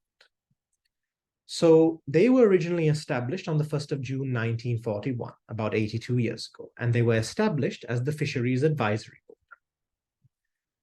Now, subsequently, they were upgraded from a statutory board to, again, a grade A government department on the 11th of January, 1996, so only 27 years ago. And their institutional title was simultaneously changed to the Department of Fisheries and Aquatic Resources. Now, their primary legal mandate is not biodiversity conservation and protected area management. It's actually fisheries management, fisheries regulation, and aquatic resources development. Instead, their secondary legal mandate is indirectly oriented towards marine biodiversity conservation and marine protected area management. And they are presently under the political authority of the Cabinet Ministry, or shall we say the political authority, mandate, and purview of the Cabinet Ministry of Fisheries. So they only have 2 protected area types under their purview. The first are fisheries reserves, which are basically, for all intents and purposes, if you recall back to the start of my little lecture session, fisheries reserves are supposed to be no-take marine protected areas. But unfortunately, to date, not a single fisheries reserve has been declared, demarcated, or gazetted in Sri Lanka's territorial, coastal, or marine waters, or even inland waters as of 2023. So fisheries reserves are basically, they could almost be considered the equivalent of a marine strict nature reserve, because their primary purpose for existence is to facilitate and ensure that marine biodiversity are conserved, and to ensure that there is no abuse of existing marine resources by the fisheries sector in Sri Lanka. But that's where the second marine protected area comes into play, namely managed fisheries areas. And managed fisheries areas are quite the opposite of fisheries reserves. They exist predominantly for the sustainable extraction and utilization by the fisheries sector of this particular marine protected area, and their secondary purpose is to ensure that marine biodiversity are conserved and preserved. But their primary purpose is as limited take marine protected areas. So basically, they're there to support local communities and to ensure, in a secondary capacity, marine biodiversity conservation. And that's why they're very low on the tier scale. So one thing I forgot to mention earlier is that on the tier scale of protected areas, anything from tier 5 down to tier 8, normally, but not 100% of the time, normally means that there is some sort of resource extraction that is prohibited from tier 5 all the way down to tier 8. And in the case of managed fishery areas, that is very much the case. And as of 2023, 106 such marine protected areas have been declared demarcated and gazetted across the island. So those are the only 2 types of protected areas under the Department of Fisheries and Aquatic Resources. And the corresponding legislative provisions are as follows. So for fisheries reserves, it's Part 5, Section 36 of the Fisheries and Aquatic Resources Act. And then managed fishery areas are Part 4, Section 31. So that is the Department of Fisheries and Aquatic Resources. Then we have the Coast Conservation and Coastal Resources Management Department. So who are they and why are they important? So they were originally established in 1963, so about 60 years ago, as the Coast Protection Engineering Unit, or CPEU, of a now defunct national government entity known as the Colombo Port Commission, which no longer exists right now, and was actually replaced by the existing Sri Lanka Ports Authority in the 1960s, 1970s. But then the Coast Protection Engineering Unit was subsequently transferred to the then Cabinet Ministry of Fisheries and Aquatic Resource, and was also simultaneously upgraded to become a ministerial division. And it was given an institutional title change, namely as the Coast Conservation Division of the then Cabinet Ministry of Fisheries and Aquatic Resources. And subsequent to that, it was again upgraded from a ministerial division to a fully fledged national government entity, specifically a grade A government department, on the 9th of September, 1981, 42 years ago. And the institutional title was a change yet again to the Department of Coast Conservation, or DCC. And then finally, the institutional title was changed once more to the Coast Conservation and Coastal Resources Management Department on the 30th of November, 2011, only 12 years ago. So the primary mandate of the Coast Conservation and Coastal Resources Management Department is coastal resource management and coastal development regulation. Secondarily, their secondary mandate focuses around coastal biodiversity conservation and coastal protected area management. So again, it's not a primary mandate of this particular government department. And currently, they are under the direct political authority mandate and purview of the Office of the State Minister for Urban Development, specifically the one that handles coastal and marine related matters, and indirectly under the political authority mandate and purview of the Cabinet Ministry of Urban Development and Housing. So what about their protected areas? So the first protected area that they have under their purview are coastal conservation reservations. Now, throughout the country, I don't know how many of you would have seen this, but in a lot of coastal areas, you'll notice a blue administrative boundary marker, blue and white, which either says CCD or CCCRMD. So those usually demarcate coastal reservations. And the whole idea of it is that, much like all the protected areas under the Coast Conservation and Coastal Resources Management Department, any parts of the country in the coastal zone that are ecologically sensitive and that do not fall under an existing protected area under the Department of Wildlife Conservation or the Department of Forest Conservation, those areas are given these coastal protected area designations in order to ensure their ecological viability. So the Coastal Conservation Reservation is the first of these. The second of these is the Coastal Conservation Areas. And again, they, as I said earlier, serve the purposes of any coastal ecosystems, habitats, and biodiversity that's not found within the existing protected area network is given either of these 2 protected area categories and associated tiers in order to ensure that the ecological viability remains in place. Then you have affected areas. Now, these are a little different because affected areas, actually speaking, are there to ensure that any area that looks like its ecosystems and habitats have become vulnerable or unstable, and as a result could be perceived potentially as a threat both to biodiversity conservation and to the local communities, are declared, demarcated, and gazetted as affected areas. And as a result, this empowers the Coast Conservation and Coastal Resources Management Department to engage in scientifically stringent biodiversity conservation or coastal biodiversity conservation for the purposes of stabilizing, rejuvenating, and/or completely restoring these coastal ecosystems, habitats, and associated biodiversity. And as you can see here, only 2 affected areas were ever properly gazetted within the last 20 years.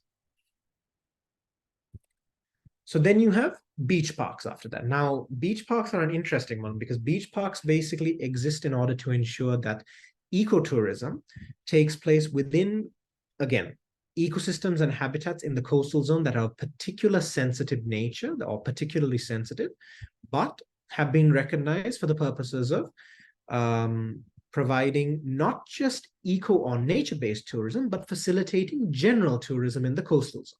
So that is why beach parks were conceptualized. Some have been declared and demarcated. None have been formally gazetted as of yet, but that was the original purpose of actually getting these beach parks as a type of protected area. But remember, this is general tourism, not nature-based or ecotourism specifically.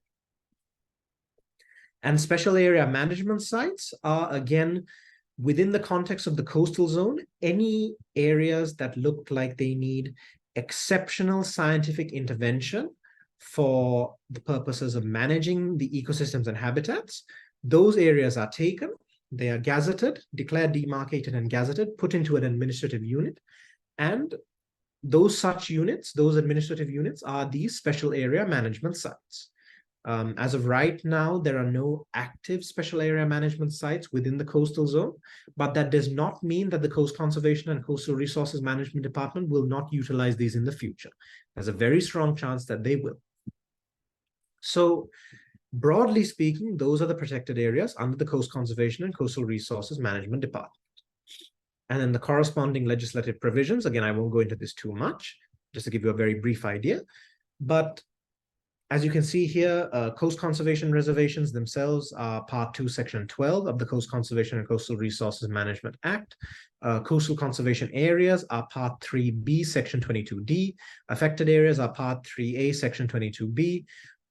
Beach parks are Part 3B, Section 22C, and special area management sites are Part 3C, Section 22E. So those are the corresponding legislative provisions for protected areas under the Coast Conservation and Coastal Resources Management Department. And then we move on to the Department of Archaeology. Now, this is important because remember at the start of this little lecture session, I talked about cultural and archaeological, historical values as well. So it's not always, even though the majority of the time it is, it's not always just about the ecological components for biodiversity. It's also about cultural, archaeological, and historical components as well. So who are the Department of Archaeology and what role do they play in protected areas in Sri Lanka? So they are actually the oldest of all the national government entities that I've talked about here. Up until this point, you probably would have realized that the Department of Forest Conservation was the oldest, but compared to the Department of Archaeology, the Department of Forest Conservation falls in place as the second oldest national government entity. The Department of Archaeology is the oldest. So they were established in 1868, 155 years ago, as the Committee on Ancient Architecture in Ceylon. And subsequent to that, they were upgraded from a government committee to a grade A government department on the 7th of July, 1980, 133 years ago. And their institutional title was subsequently changed to the Department of Archaeology, and that has remained the case right up to the present day. So their primary legal mandate is actually archaeological excavation, historical research, and monument preservation more than anything else. And their secondary legal mandate is sort of a mix of archaeological / ecological reserve conservation and management. But again, this is a secondary mandate. Their primary mandate is very different, as you can see here. And they are presently under the political authority of the Cabinet Ministry of Buddha Sasana, Religious and Cultural Affairs. So what about their protected areas? So the first one are archaeological or ecological reserves. Now, these are mixed use protected areas. And what do I mean by that? Is that usually archaeological/ecological reserves come about when there is a site of archaeological importance that is surrounded by unprotected wilderness ecosystems and habitats. And the Department of Archaeology recognizes both the cultural first, and then secondly, the ecological importance of that overall area. Then they gazette it as a archaeological or ecological reserve. Sometimes they name it archaeological reserves, sometimes they name it ecological reserves. And as you can see here, these are tier 3 protected areas. Then you have ancient monuments, which are very specific monuments of archaeological and or cultural significance, which are gazetted by the Department of Archaeology. After that, you have protected monuments. So protected monuments could be ancient monuments as well, or any monuments that have not yet received ancient monument status that require more direct intervention. So for the most part, ancient monuments are left to their, ancient monuments have received little to no intervention unless required for specific purposes. Protected monuments usually require direct intervention in order to ensure their long-term preservation into the future. So what about their corresponding legislative provisions? So for archaeological and or ecological reserves, it would be Part 4, Section 33 of the Antiquities Ordinance. For ancient monuments, it would be Part 6, Section 16 and 17 of the Antiquities Ordinance. And for protected monuments, it would be Part 3, Sections 18, 19, and 20 of the Antiquities Ordinance. Again, this is very important because this goes right back to when we started off, concerning with the cultural and archaeological components of protected areas. So it's not always about just biodiversity conservation. That is predominantly how it is, but there are other elements to think of as well. So then we move on to the Central Environmental Authority. So who are they? And why do they play a role in protected areas? So they were established on the 29th of October, 1980, 43 years ago. Their primary legal mandate, as I mentioned at the very beginning again, is as the principal government regulator for the overall environment, particularly terrestrial and atmospheric. And in terms of thematics, this includes land usage, natural resources, and waste management.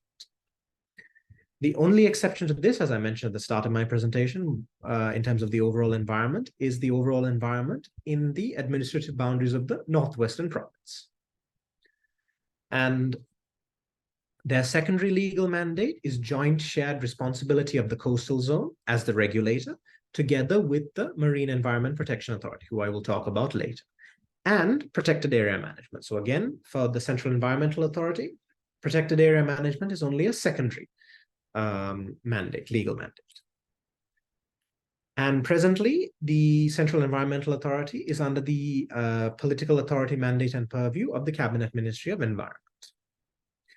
So the Central Environmental Authority has only one type of protected area, and these are tier 5 protected areas. So they're basically, they're quite low down the list, and tier 5 downwards, between tier 5 and tier 8, means that limited or quote unquote sustainable resource extraction can technically be permitted. These protected areas are known as environmental protection areas. Now, for a lot of you who have joined today, probably the most famous environmental protection area in the country, many of you would have visited, and that is the Hantana Environmental Protection Area. But there are others as well. As you can see here, there are 10 that have been declared, demarcated, and gazetted across the country. Obviously, there are arguments and opposing viewpoints as to whether the principal regulator for the environment should also get involved in protected areas. I have my own views on that, but that is a discussion for another time. But again, environmental protection areas are the only protected areas available under the National Environmental Act for the Central Environmental Authority. But what is the specific corresponding legislative provision? That would be Part 5, Section 24C of the National Environmental Act. So that hopefully covers the Central Environmental Authority. Then we have the Provincial Environmental Authority of the Northwestern Province. Now, again, without going into all the constitutional complications that come with this, let me just give you an institutional history and background of who the Provincial Environmental Authority of the Northwestern Province is. So they were established 32 years ago on the 10th of January, 1991. Their primary legal mandate is as the principal provincial government regulator for the overall environment, terrestrial and atmospheric, in terms of specific thematics, much like the CEA, land usage, natural resources, and waste management. But unlike the CEA, the Provincial Environmental Authority exclusively and only operates within the administrative boundaries of the Northwestern or Wayamba province. And then their secondary legal mandate is over joint, or shall we say, joint shared responsibility of the coastal zone, again, much like their CEA counterparts, but only in the specific contents of the coastal zone that is attached to the Northwestern or Wayamba province. And they do that together with the Marine Environment Protection Authority.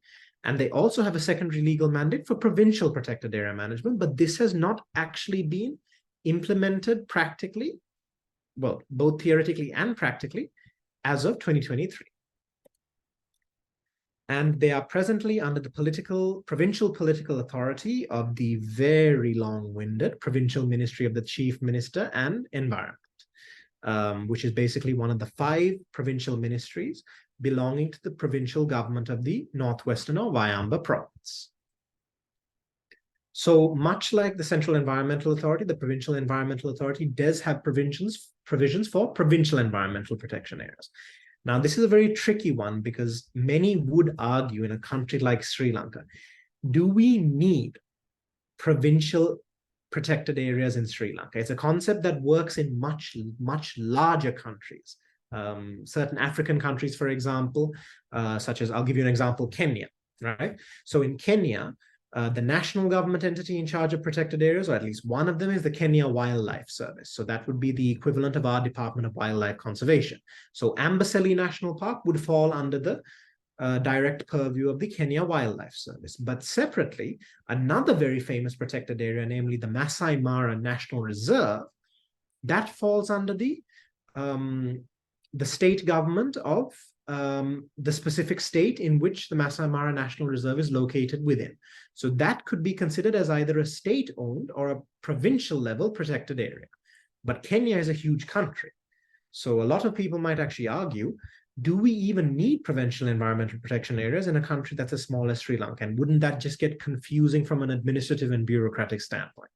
Again, very valid arguments, I would say, and definitely a discussion that needs to be had further.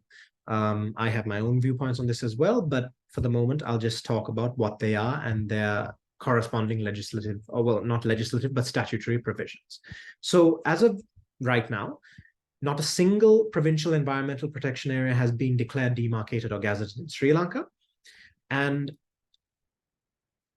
unlike national legislation, provincial environmental protection areas derive their existence from provincial statutes, which are basically the provincial equivalent of national legislation. So in this case, it would be the Northwestern Province's Provincial Environmental Statute, and the corresponding statutory provisions for provincial environmental protection areas come from Part 8, Sections 52 and 53 of the Northwestern Province Provincial Environmental Statute.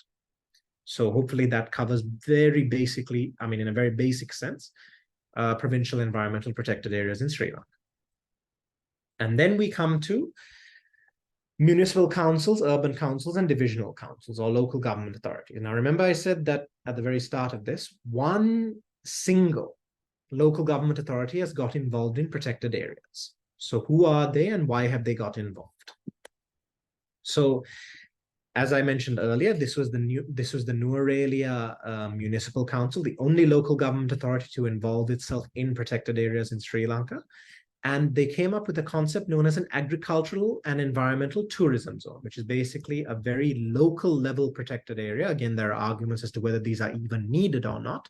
Do we really need provincial and local protected areas in a country as small as Sri Lanka? There are arguments, all sorts of arguments to be had.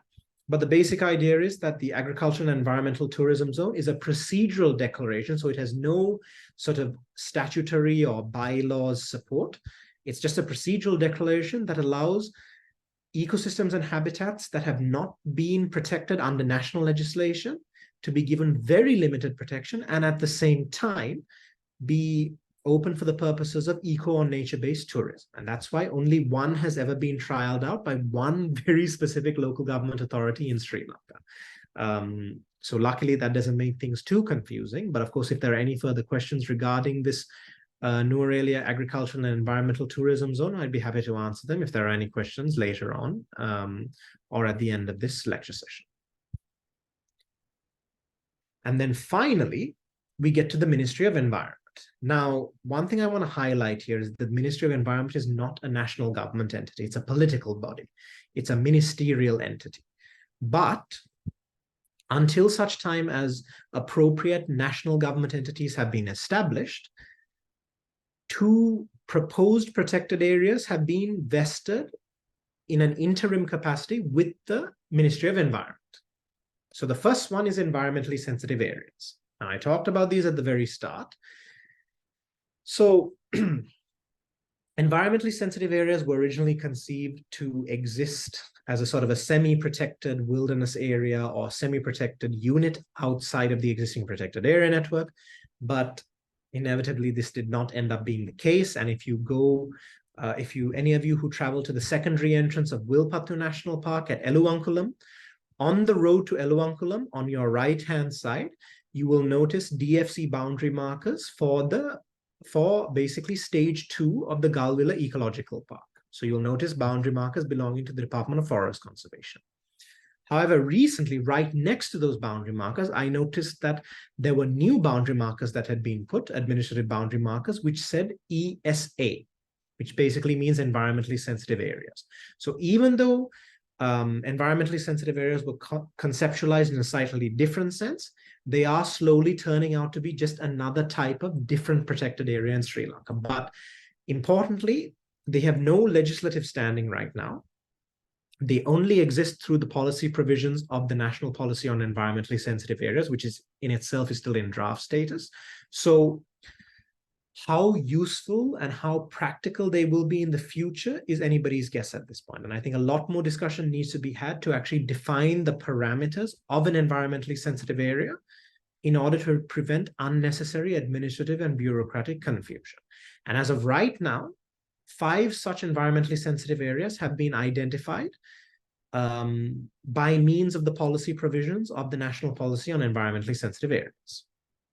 So that's the first protected area. And then the second proposed protected area is the what are known as river valley conservation zones. And again, these are still in proposed status. They've had very limited discussions about them. But the basic idea is that outside of existing protected areas, many rivers and their immediate river valley areas are unprotected and remain unprotected. And as a result, sometimes there is agricultural or industrial or development or settlement lands that come right up to and encroach directly into the rivers themselves. And this creates a problem because rivers are actually very valuable. And the river valleys as a geological component protecting the rivers is also extremely important because there are a lot of river valleys that are extremely ecologically sensitive based on the ecosystems and habitats that spring up in the immediate vicinity of the rivers themselves. So the river valley conservation zone idea is basically to provide a new type of protected area, almost as connecting tissue that protects rivers and their associated geological valley areas, including all the ecosystems, habitats, and biodiversity found in those areas, and provides a secondary connecting tissue by means of these river valley conservation zones between different protected areas as well. Now, the discussion on this didn't go beyond an initial discussion. So right now, a lot more needs to be done to actually conceptualize river valley conservation zones, identify their parameters, what they are, how they impact local communities. All of that needs to be taken into consideration.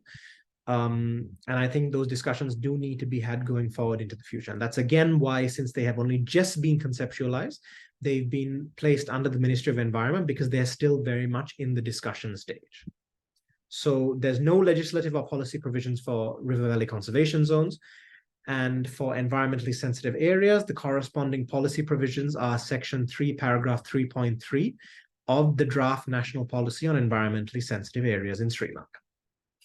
And finally, even though this national government entity does not have any protected areas directly under it or vested with it, I'm going to talk about them because, particularly for marine protected areas, this national government entity has actually played quite a significant role recently in supporting the Department of Wildlife Conservation with marine protected area management in Sri Lanka.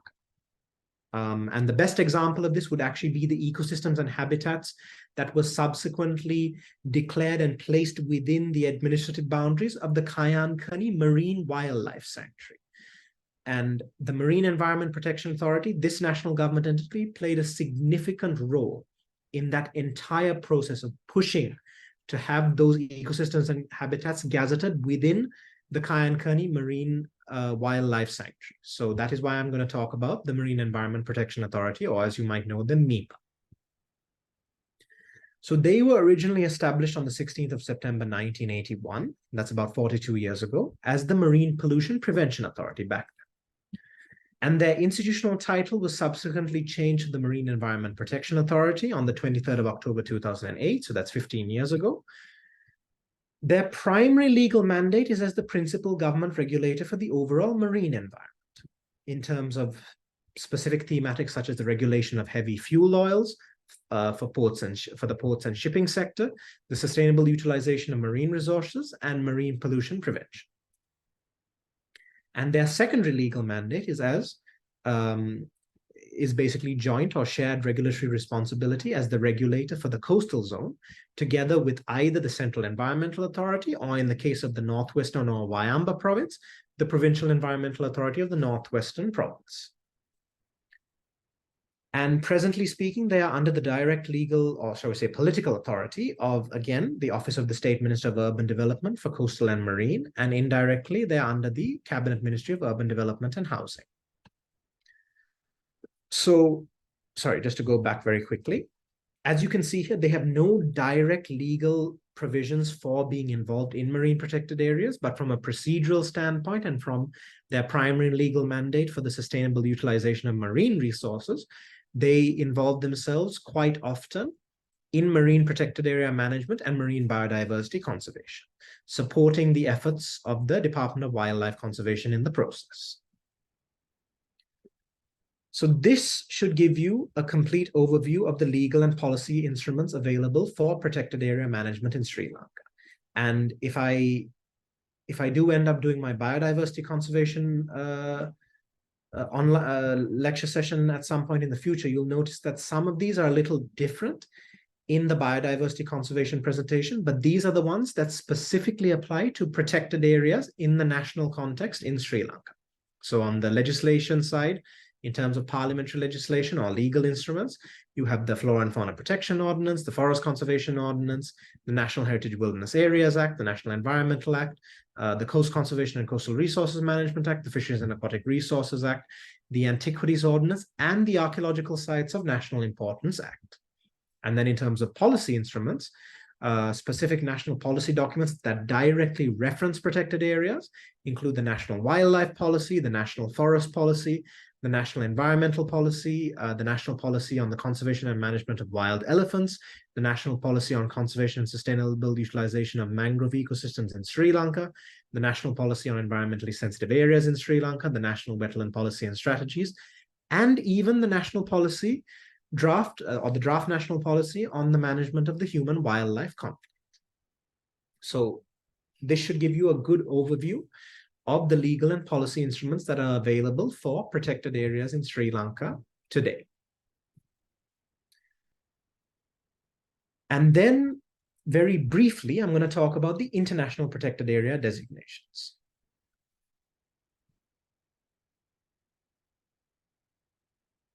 So, international protected area designations, think of them as sort of international additions to the national designations. So they don't necessarily have any legal value as such. That, of course, depends on whether the international protected area designations are formulated through a particular treaty or convention that is recognized under national law in Sri Lanka, because we are a dualist country at the end of the day, despite all the controversies surrounding that. But international protected area designations are basically additional designations that show the world that specific protected areas are of significant importance in Sri Lanka, but they may not necessarily have any serious national implications from a legal standpoint. I hope that makes sense. So obviously, the first of these international protected area designations are the Ramsar listed wetland sites and or clusters of international importance. So an example of this in a practical standpoint would be Wilpattu National Park. Wilpattu National Park has an international protected area designation as a Ramsar listed wetland cluster of international importance. Similarly, Kumana National Park and the Panama Kudimbigala Wildlife Sanctuary, two protected areas in the eastern province of Sri Lanka, they have a joint international protected area designation as the Kumana Ramsar listed wetland cluster of international importance. So I'm trying to give a sort of a more practical understanding of how these international protected area designations work. Then you have individual or collective natural UNESCO World Heritage sites or properties. So obviously, in terms of Ramsar, there are 6 such sites and or clusters. In terms of World Heritage, there are only 2 such sites / properties in Sri Lanka. Then you have International UNESCO Man and Biosphere Reserves, of which there are 4. Then you have BirdLife International Important Birding and Biodiversity Areas, of which there are 70. Then you have Alliance for Zero Extinction Sites and Key Biodiversity Areas, of which there are 50. And finally, you have International Whaling Commission wildlife sanctuaries, of which there are 4 in the world, one of which is directly applicable to Sri Lanka, and that is the Indian Ocean Whaling Commission Wildlife Sanctuary. Now, I'm just going to go very briefly back to the UNESCO World Heritage sites and or properties, just to give you an idea. So, in terms of the Central Highlands of Sri Lanka, that is a collective natural UNESCO World Heritage property, and it's made of serial component sites, specifically 3 protected areas: the Knuckles Conservation Forest, Horton Plains National Park, and the Peak Wilderness Wildlife Sanctuary. Collectively speaking, those 3 protected areas constitute the collective natural UNESCO World Heritage property. And then the Singaraja Forest Reserve, the Forest Reserve being the national designation, has an international designation as the Singaraja UNESCO World Heritage Site, because it's a single site. So that is the reason why it goes as a UNESCO World Heritage Site. And that hopefully should clarify how international protected area designations work in Sri Lanka. And then the international conventions and programs themselves that are applicable to Sri Lanka. Now, I do need to update this because there have been some changes for this more recently. But broadly speaking, the international protected area designations come from these conventions and programs. So obviously, the main one you have is the Convention Concerning the Protection of World Cultural and Natural Heritage, or the World Heritage Convention. Then you have the Man and Biosphere Reserve Program. Then you have the Convention on Biological Diversity, or the Biodiversity Convention, the Alliance for Zero Extinction Program, the Important Bird and Biodiversity Area Program, and the Key Biodiversity Area Program as well. And finally, you have the International Convention for the Regulation of Whaling. So I can go into these a bit more later if there are any specific questions regarding these international conventions and programs. So protected areas are all well and good, but how do they contribute towards ecotourism or nature-based tourism? And how can protected areas be utilized? And what are the official safari types that you actually get in Sri Lanka? So right now, officially speaking, depending on the national government entity that's involved, there are 7 types of official safaris in Sri Lanka. So the first and most well-known would be vehicular safaris or game drives. Those happen in protected areas, predominantly the national parks, but in several of the ecological or eco parks as well. Then after that, you have walking safaris, also known as bushwalks, and hiking safaris or nature treks. Now, keep in mind the difference between a vehicular safari and a walking safari and or a hiking safari is that usually that depends on either the ecosystems or habitats or the presence of megafauna. So, for example, in the Singaraja Forest Reserve, the ecosystems and habitats there do not contain significant examples of megafauna anymore. yes, there are a residual population of wild elephants in the Singaraja Forest Reserve, but there are no true wild water buffalo, no significant examples of major crocodilians. There are leopards within the Singaraja Forest Reserve, but there are no sloth bears either. So that is one of the reasons why in the Singaraja Forest Reserve, for example, you can do walking safaris and or hiking safaris, depending on which part of Singaraja you're in, as opposed to vehicular safaris. So it sometimes depends on safety, sometimes on the ecosystems and habitats, and sometimes on the composition of the megafauna or large wildlife. Then you have riverine or reservoir boat safaris. Then you have maritime boat safaris, which are specifically linked to the sea mammal observation zones. And then you can have snorkeling and scuba diving safaris as well within marine protected areas that are not sea mammal observation zones. So all the other marine protected areas, which I talked about in the Department of Wildlife Conservation segment previously. So right now, these are the official recognized safari types, which allow for the facilitation of eco or nature-based tourism in publicly accessible protected areas in Sri Lanka today. So just to give you an example of the revenue, as you can see here in the year 2022, there was a significant revenue earning from protected areas which are publicly accessible under the Department of Wildlife Conservation. As of course, as you can see here, the largest share of revenue from protected areas under the Department of Wildlife Conservation came from Yala National Park, 43% of the total. And then, of course, Udualaway National Park provided another 21%. Then the proposed Mirissa Sea Mammal Observation Zone provided another 9%. Horton Plains National Park came in at about 8% here. And then the other protected areas provided their own different shares of the total revenue earned from ecotourism. Now, important to note is that the Department of Wildlife Conservation earned over 1 billion Sri Lankan rupees in 2022 from ecotourism in Sri Lanka. Or actually, no, not over. In 2022, sorry, it was just under 1 billion rupees. And as you can see here, 43% of that came from the Department of Wildlife, from Yala National Park specifically. But this is only for the Department of Wildlife Conservation. The Department of Forest Conservation was significantly less. It was only in the 200 to 300 million range. And as you can see here, the bulk of the revenue earned from ecotourism or nature-based tourism from the Department of Forest Conservation came predominantly from the Hurulu Ecological Park, 74% of the total revenue earned. This is from the year 2021. We don't have the year 2022 statistics out yet, but I would imagine that when they are released for public purview, they will showcase a very similar breakdown as well, because Hurulu is a very popular protected area. Definitely one of the most popular ones belonging to the Department of Forest Conservation. And then as you can see, there are other significant earners with the Singaraja Forest Reserve, the Knuckles Conservation Forest, and even the Pidrutalagala Conservation Forest as well. And then other ones earn slightly less revenue as well. So these graphs are basically to give you an idea of the revenue that was earned and the breakdown of the revenue from different publicly accessible protected areas, either under the Department of Wildlife Conservation or the Department of Forest Conservation, just to give you an idea of how much ecotourism or nature-based tourism contributes both to the national economy and to local communities living in the immediate vicinity of these protected areas as well.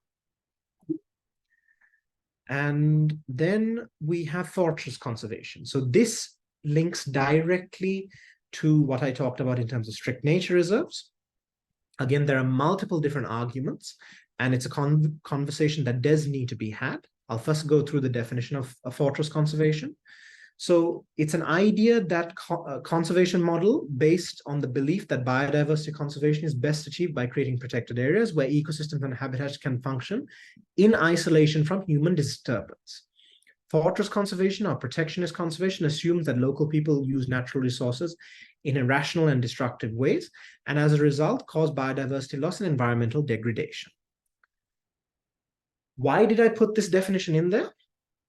Because literally the strict nature reserve concept is the best example of this. But as I said, in my personal opinion, as somebody who works directly in these fields, there is room for fortress conservation in Sri Lanka because, and in other countries as well, because you can't necessarily open every single protected area for either eco or nature-based tourism or for the purposes of sustainable resource extraction. There does need to be a balance. And that's where I feel that fortress conservation, as I talked about when I was talking about the strict nature reserves under the Department of Wildlife Conservation, fortress conservation can play a vital role in biodiversity conservation and protected area management, in ensuring that both thematics are safeguarded to an extent, while at the same time we have a balance whereby other protected areas are utilized for, as I said, eco or nature-based tourism and or for sustainable natural resource extraction. But there are many, many differing viewpoints on how this could be potentially achieved and or not achieved, both in the national context here and internationally as well. And then finally, I want to very briefly talk about protected area downgrading, downsizing, and degassement. So this is a very serious issue because a lot of protected areas across the world today are being downgraded in terms of their legal importance, downsized, and or completely degazetted. And the reason why this is important is because we need a viable protected area network. Every country that has significant biodiversity, significant ecosystems, significant habitats remaining needs a correspondingly strong protected area network in order to ensure that the ecosystems, habitats, vegetation types, and associated biodiversity is provided proper legal protection well into the far future. So the definition for protected area downgrading, downsizing, and degassement is as follows. PADD events are processes that change the legal status of national parks and other protected areas in both terrestrial and marine environments. Downgrading is a decrease in legal restrictions on the number, magnitude, or extent of human activities within a protected area, i.e. legal authorization for increased human use. Downsizing is a decrease in the size of a protected area as a result of the excision of land or sea area through legal boundary change. Degazettement is defined as the loss of legal protection for an entire national park or other protected area. Collectively, PADD represents legal processes that temper regulations, shrink boundaries, or eliminate legal protections originally associated with the establishment of a protected area. And unfortunately, even though I want to say it hasn't happened in Sri Lanka, it has happened in Sri Lanka. And I'm going to give you a few examples of this as well. So just within the last 2 years, between April 2021 and August 2023, multiple protected areas have been subjected to PADD. Mithirigala, which is a reserved forest in the Gampa administrative district, lost 132 hectares of originally, now again, in many of these cases, the original ecosystems and habitats have been long since lost. So there is an argument to say that those lands should anyway be removed and repurposed for other purposes. But the point here, the greater point, is that PADD sets about a very significant and very unfortunate precedent, by which the national government gets more emboldened to do more such, or to engage in more such protected area downsizing, downgrading, and degazettement every time they see it as a success. Ideally, even if a protected area has degraded or completely lost ecosystems and habitats, those lands should never be degazetted, and every effort possible should be made to restore those wilderness lands, even if they're completely destroyed. So protected area downgrading, downsizing, and degazettement sets a very dangerous precedent into the future. And every administration that comes into the overall office of the national government of Sri Lanka will suddenly turn around and say, we should degazet this for this reason, and a million reasons will be given, despite the fact that the precedent itself that it's set is so negative. So going back to Mithirigala, which is a reserve forest in the Gampa administrative district, it lost 132 hectares in April 2021. Then in the Colombo administrative district, the Sri Jayawardenepura Kotte Wildlife Sanctuary lost 342 hectares of lands that were originally wilderness areas, or shall we say ecosystems and habitats. Then the Bogaha Palessa Reserve Forest in the Badul Administrative District in October 2021 lost 611 hectares. This was followed by the Rajavaka Reserve Forest, which is in the Ratnapura Administrative District, which lost 27 hectares. And then this was followed by, in 2022, by the Galloya Valley Northeast Wildlife Sanctuary, also known as the Ampara Wildlife Sanctuary, which lost 46 hectares in September 2022. Then in that same month, in the Gaul Administrative District, the Madam Pavila Wildlife Sanctuary lost 15.5 hectares. And then a few short months later, in December 2022, 395.1 hectares, almost 400 hectares of wilderness lands, originally wilderness lands, ecosystems and habitats in the Wakaneri Reserve Forest in the Batticaloa Administrative District were completely degazetted.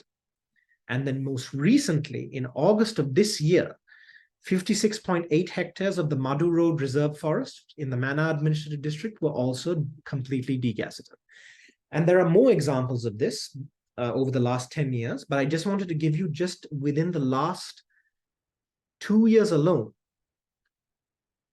just an idea of just how much has been lost in terms of protected lands within the last 2 years alone. Just to give you an idea that protected area downgrading, downsizing, and degazetment is happening in Sri Lanka.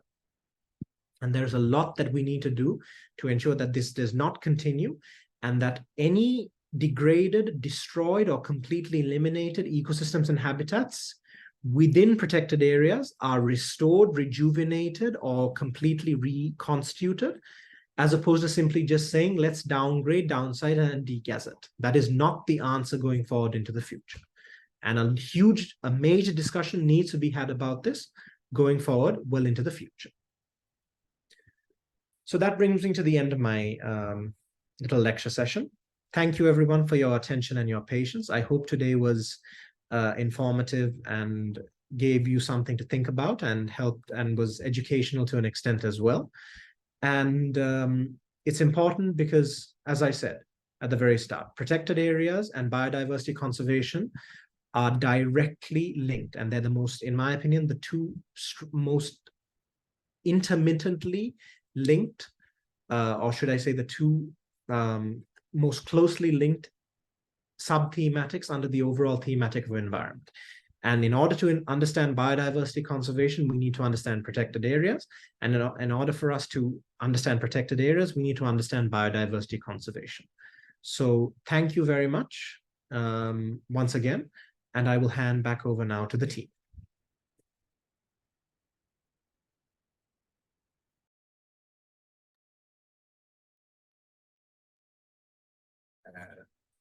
Thank you very much. Thank you very much, John, for that very informative and valuable insights. So we can now move on to questions. If our participants have any questions, you can unmute yourselves and ask, or maybe also you can type them down in the chat box if you would like.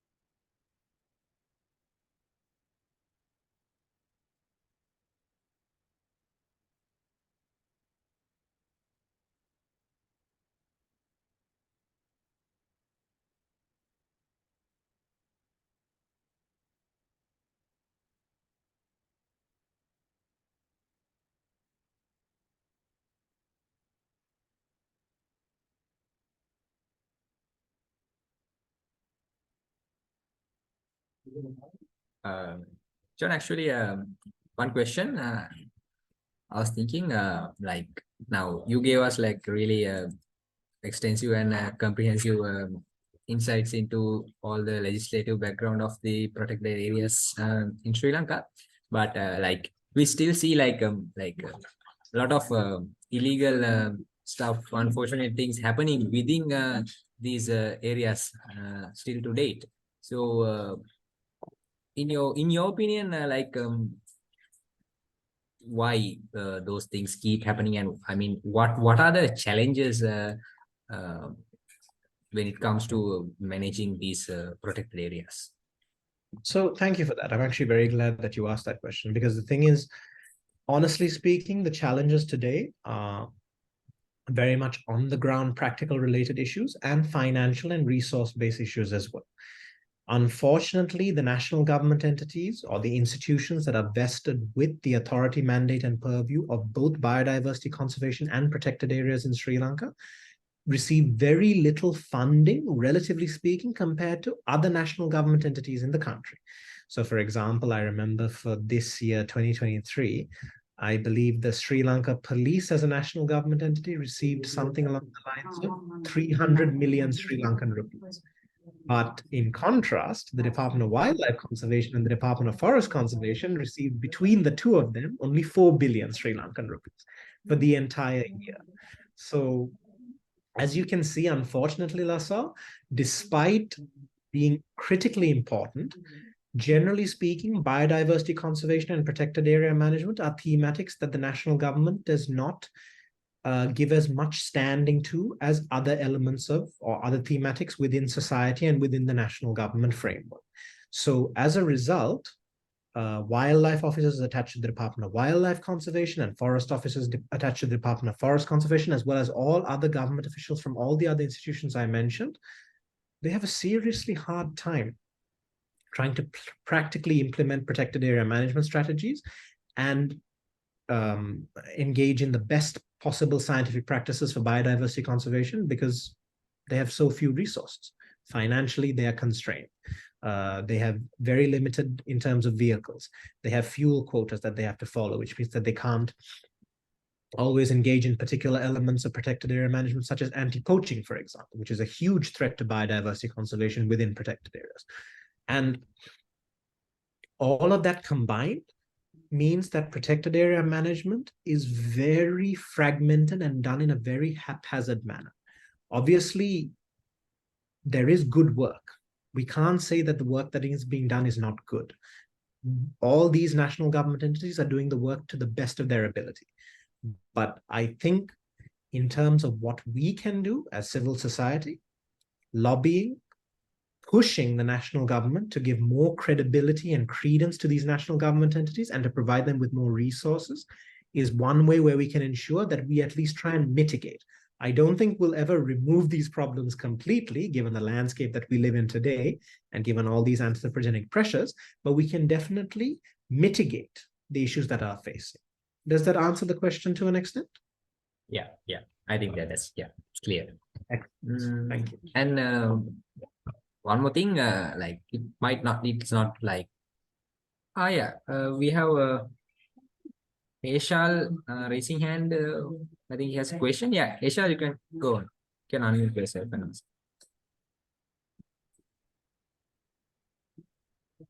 ask. Thanks, Asal. Sorry, am I audible?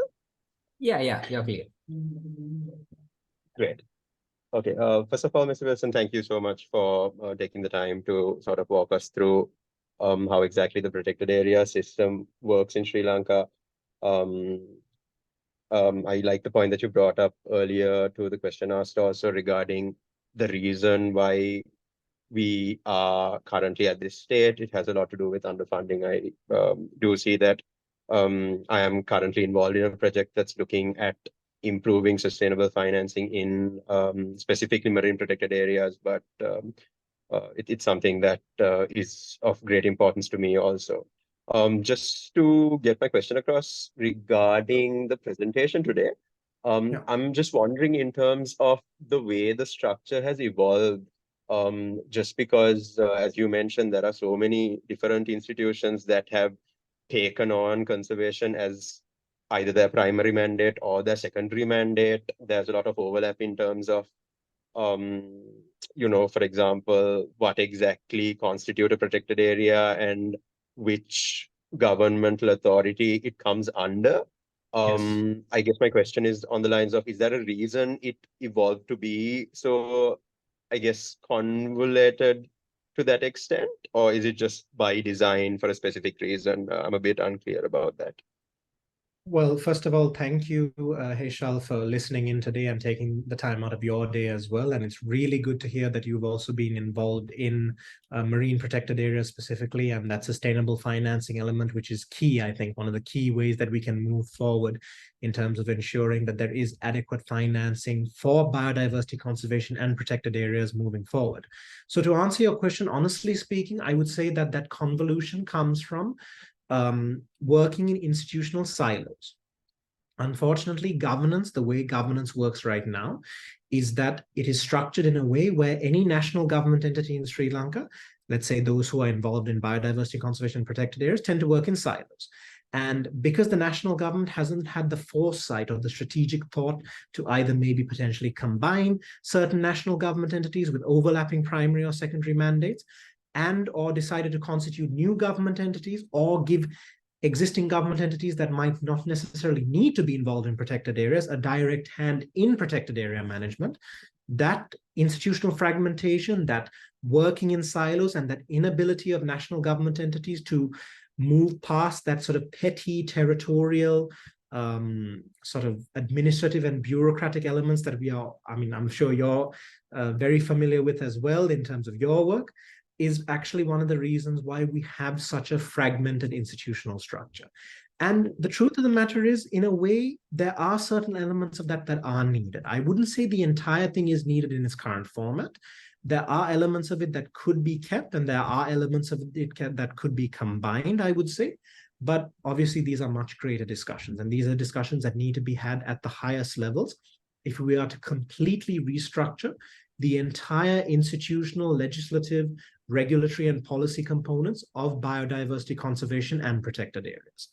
I hope that answers your question. It did, but maybe I'm just wondering, like, historically, Yeah. if there is maybe a political reason, or if you feel that mandates weren't clearly outlined, and which gave the reason for like new institutions to be established with similar mandates. Basically, my question is to try and address to prevent further fragmentation what can be done. Yeah. So if you feel like it's No, I think I can. specifically I think I can also answer that as well. So I think each okay. administration that comes into the overall office of the national government has its own agenda. They have their own Yes. political agenda. Each administration does.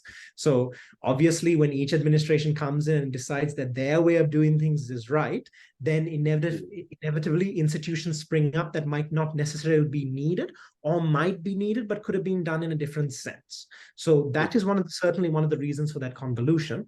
And then the other reason that I think is less well known maybe is that now, for example, if you take the Department of Forest Conservation, they're the second oldest national government entity in the thematics that we're talking about.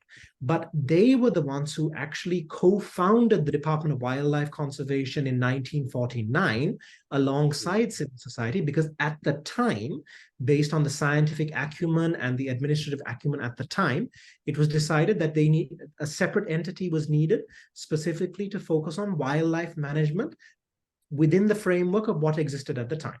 Back then, there was no such thing as biodiversity. Biodiversity didn't even exist as a word back then. So back then, they needed that. But now, since time has changed, since science has evolved, since administrative and bureaucratic and institutional practices have gone forward, suddenly we realize that the way we have done things has basically fragmented the whole process. And that in itself could be viewed as an area of discussion for change. Maybe that might make a little bit more sense. Yes, it does, Mr. Wilson. Thank you so much. Also, just a quick Yeah. follow-up question, if you don't mind. Sure. I'm just wondering, in terms of the way even Department of Wildlife, assuming that it's sort of the apex authority in terms of taking biodiversity conservation as a mandate, overlooking so many protected areas, in terms of whether it actually gets the formula right and follows and abides by certain national and international standards and conventions that are set. Do you feel that is sort of happens under the current protected area scope, or do you feel that there can be sort of greater importance placed towards actually monitoring scientific changes and actually furthering the objective of conservation, so to say? Truthfully speaking, again, I'm very glad that you asked this question. Truthfully speaking, I think there's a lot more that needs to be done. The Department of Wildlife Conservation alone, honestly speaking, if you look at it from a legal, regulatory, and from an interpretation standpoint as well, because interpretation does play a significant part in the legal and regulatory components of this, the Department of Wildlife Conservation could do a lot more, and a lot more could be done to support the work of the Department of Wildlife Conservation as well. Now, one thing I think people might get a little bit confused with is that because they have a mandate for biodiversity conservation and protected area management, everybody assumes that they're the only one, but that's not the case. Now, if I was to give a very brief example of this, say you have a Department of Wildlife Conservation protected area. Any biodiversity within the administrative boundaries of that area, protected area, and any biodiversity outside the overall network is under their purview. However, if you take a Department of Forest Conservation protected area, from an interpretation standpoint, suddenly things are a bit different. If you have a Department of Forest Conservation area like Singaraja, all biodiversity, including the wildlife management component of that biodiversity, is actually vested with the Department of Forest Conservation, not the Department of Wildlife Conservation. So this is something that the Department of Wildlife Conservation sometimes gets wrong in in its implementation of its own mandate, it gets it wrong sometimes, because it assumes that it is the preeminent entity for biodiversity conservation in Sri Lanka, and that's actually not the case. So yes, outside protected areas overall, yes, tick in the box. Inside their own protected areas, tick in the box. Department of Forest Conservation protected areas, no, actually it's not quite the case. So I think the Department of Wildlife Conservation could do significantly more. I think we as civil society have a huge role to play in ensuring that happens, particularly given that the political components of this, the subject ministries and the subject state ministries, as you are probably aware of, are rather difficult or irritating to work with sometimes based on the political requirements of each administration that comes in.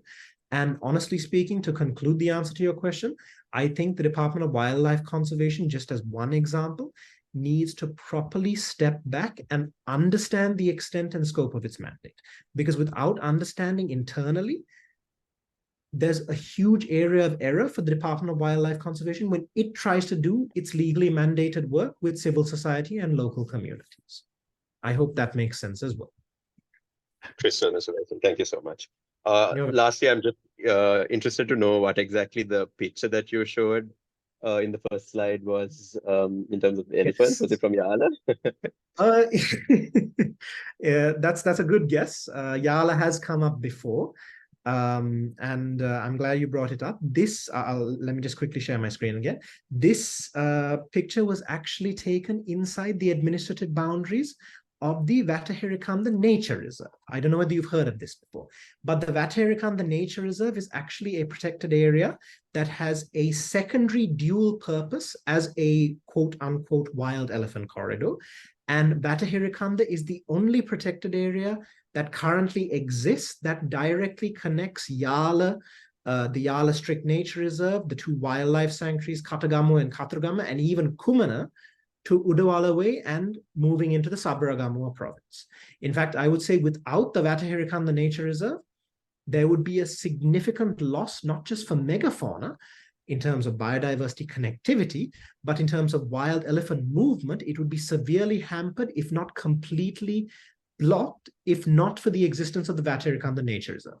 Now, just as a clarification for context, the Vatahirikanda Nature Reserve is not publicly accessible for ecotourism or nature-based tourism purposes. However, there are two publicly accessible roads that cut across both sides of the Vatahirikanda Nature Reserve. One of those is on the side of Vatahirikanda, which connects directly to Block 6 of Yala National Park, and the other connects directly on the Udawalawe National Park side, where Vatahirikanda directly connects to Udawalawe National Park. This was taken at about 4:30 in the evening when I was driving from Udawalawe town past Udawalawe National Park through the Vatahirikanda Nature Reserve on this B-class road up to Kaltota, because I had some work that I was doing with the Department of Wildlife Conservation's Kaltota Range Wildlife Office at the time.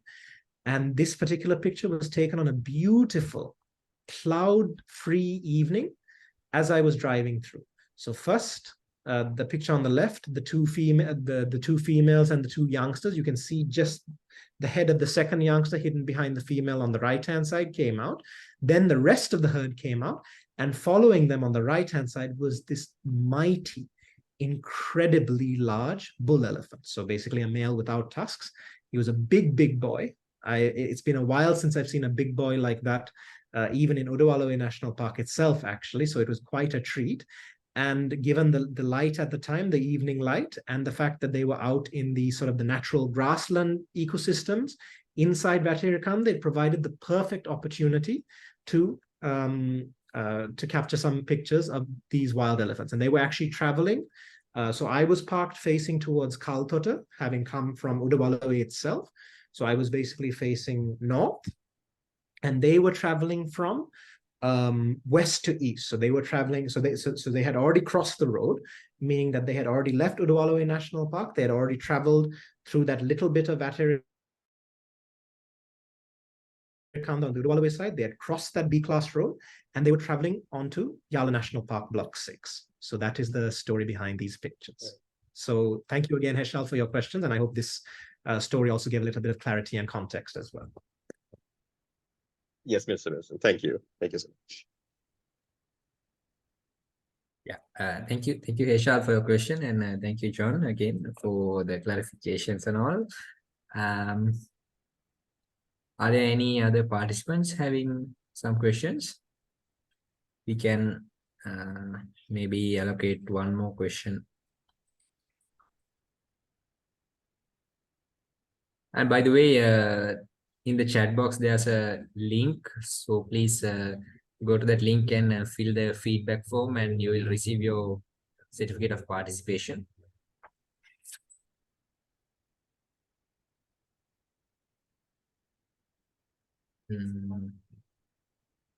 And yep, I think there are no other questions. As we are reaching our time limit for today, I think we can wrap things up.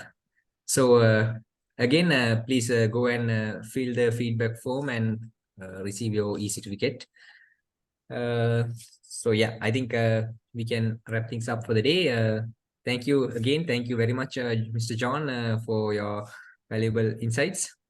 And thank you for all the participants who joined with us today. And we'll come back to you next month with another similar and interesting topic in our monthly talk series with GYBN Sri Lanka. So thank you, everybody. Take care. Good night. Thank you very much, everybody. Thank you to everybody who joined in today, and thank you for listening so attentively.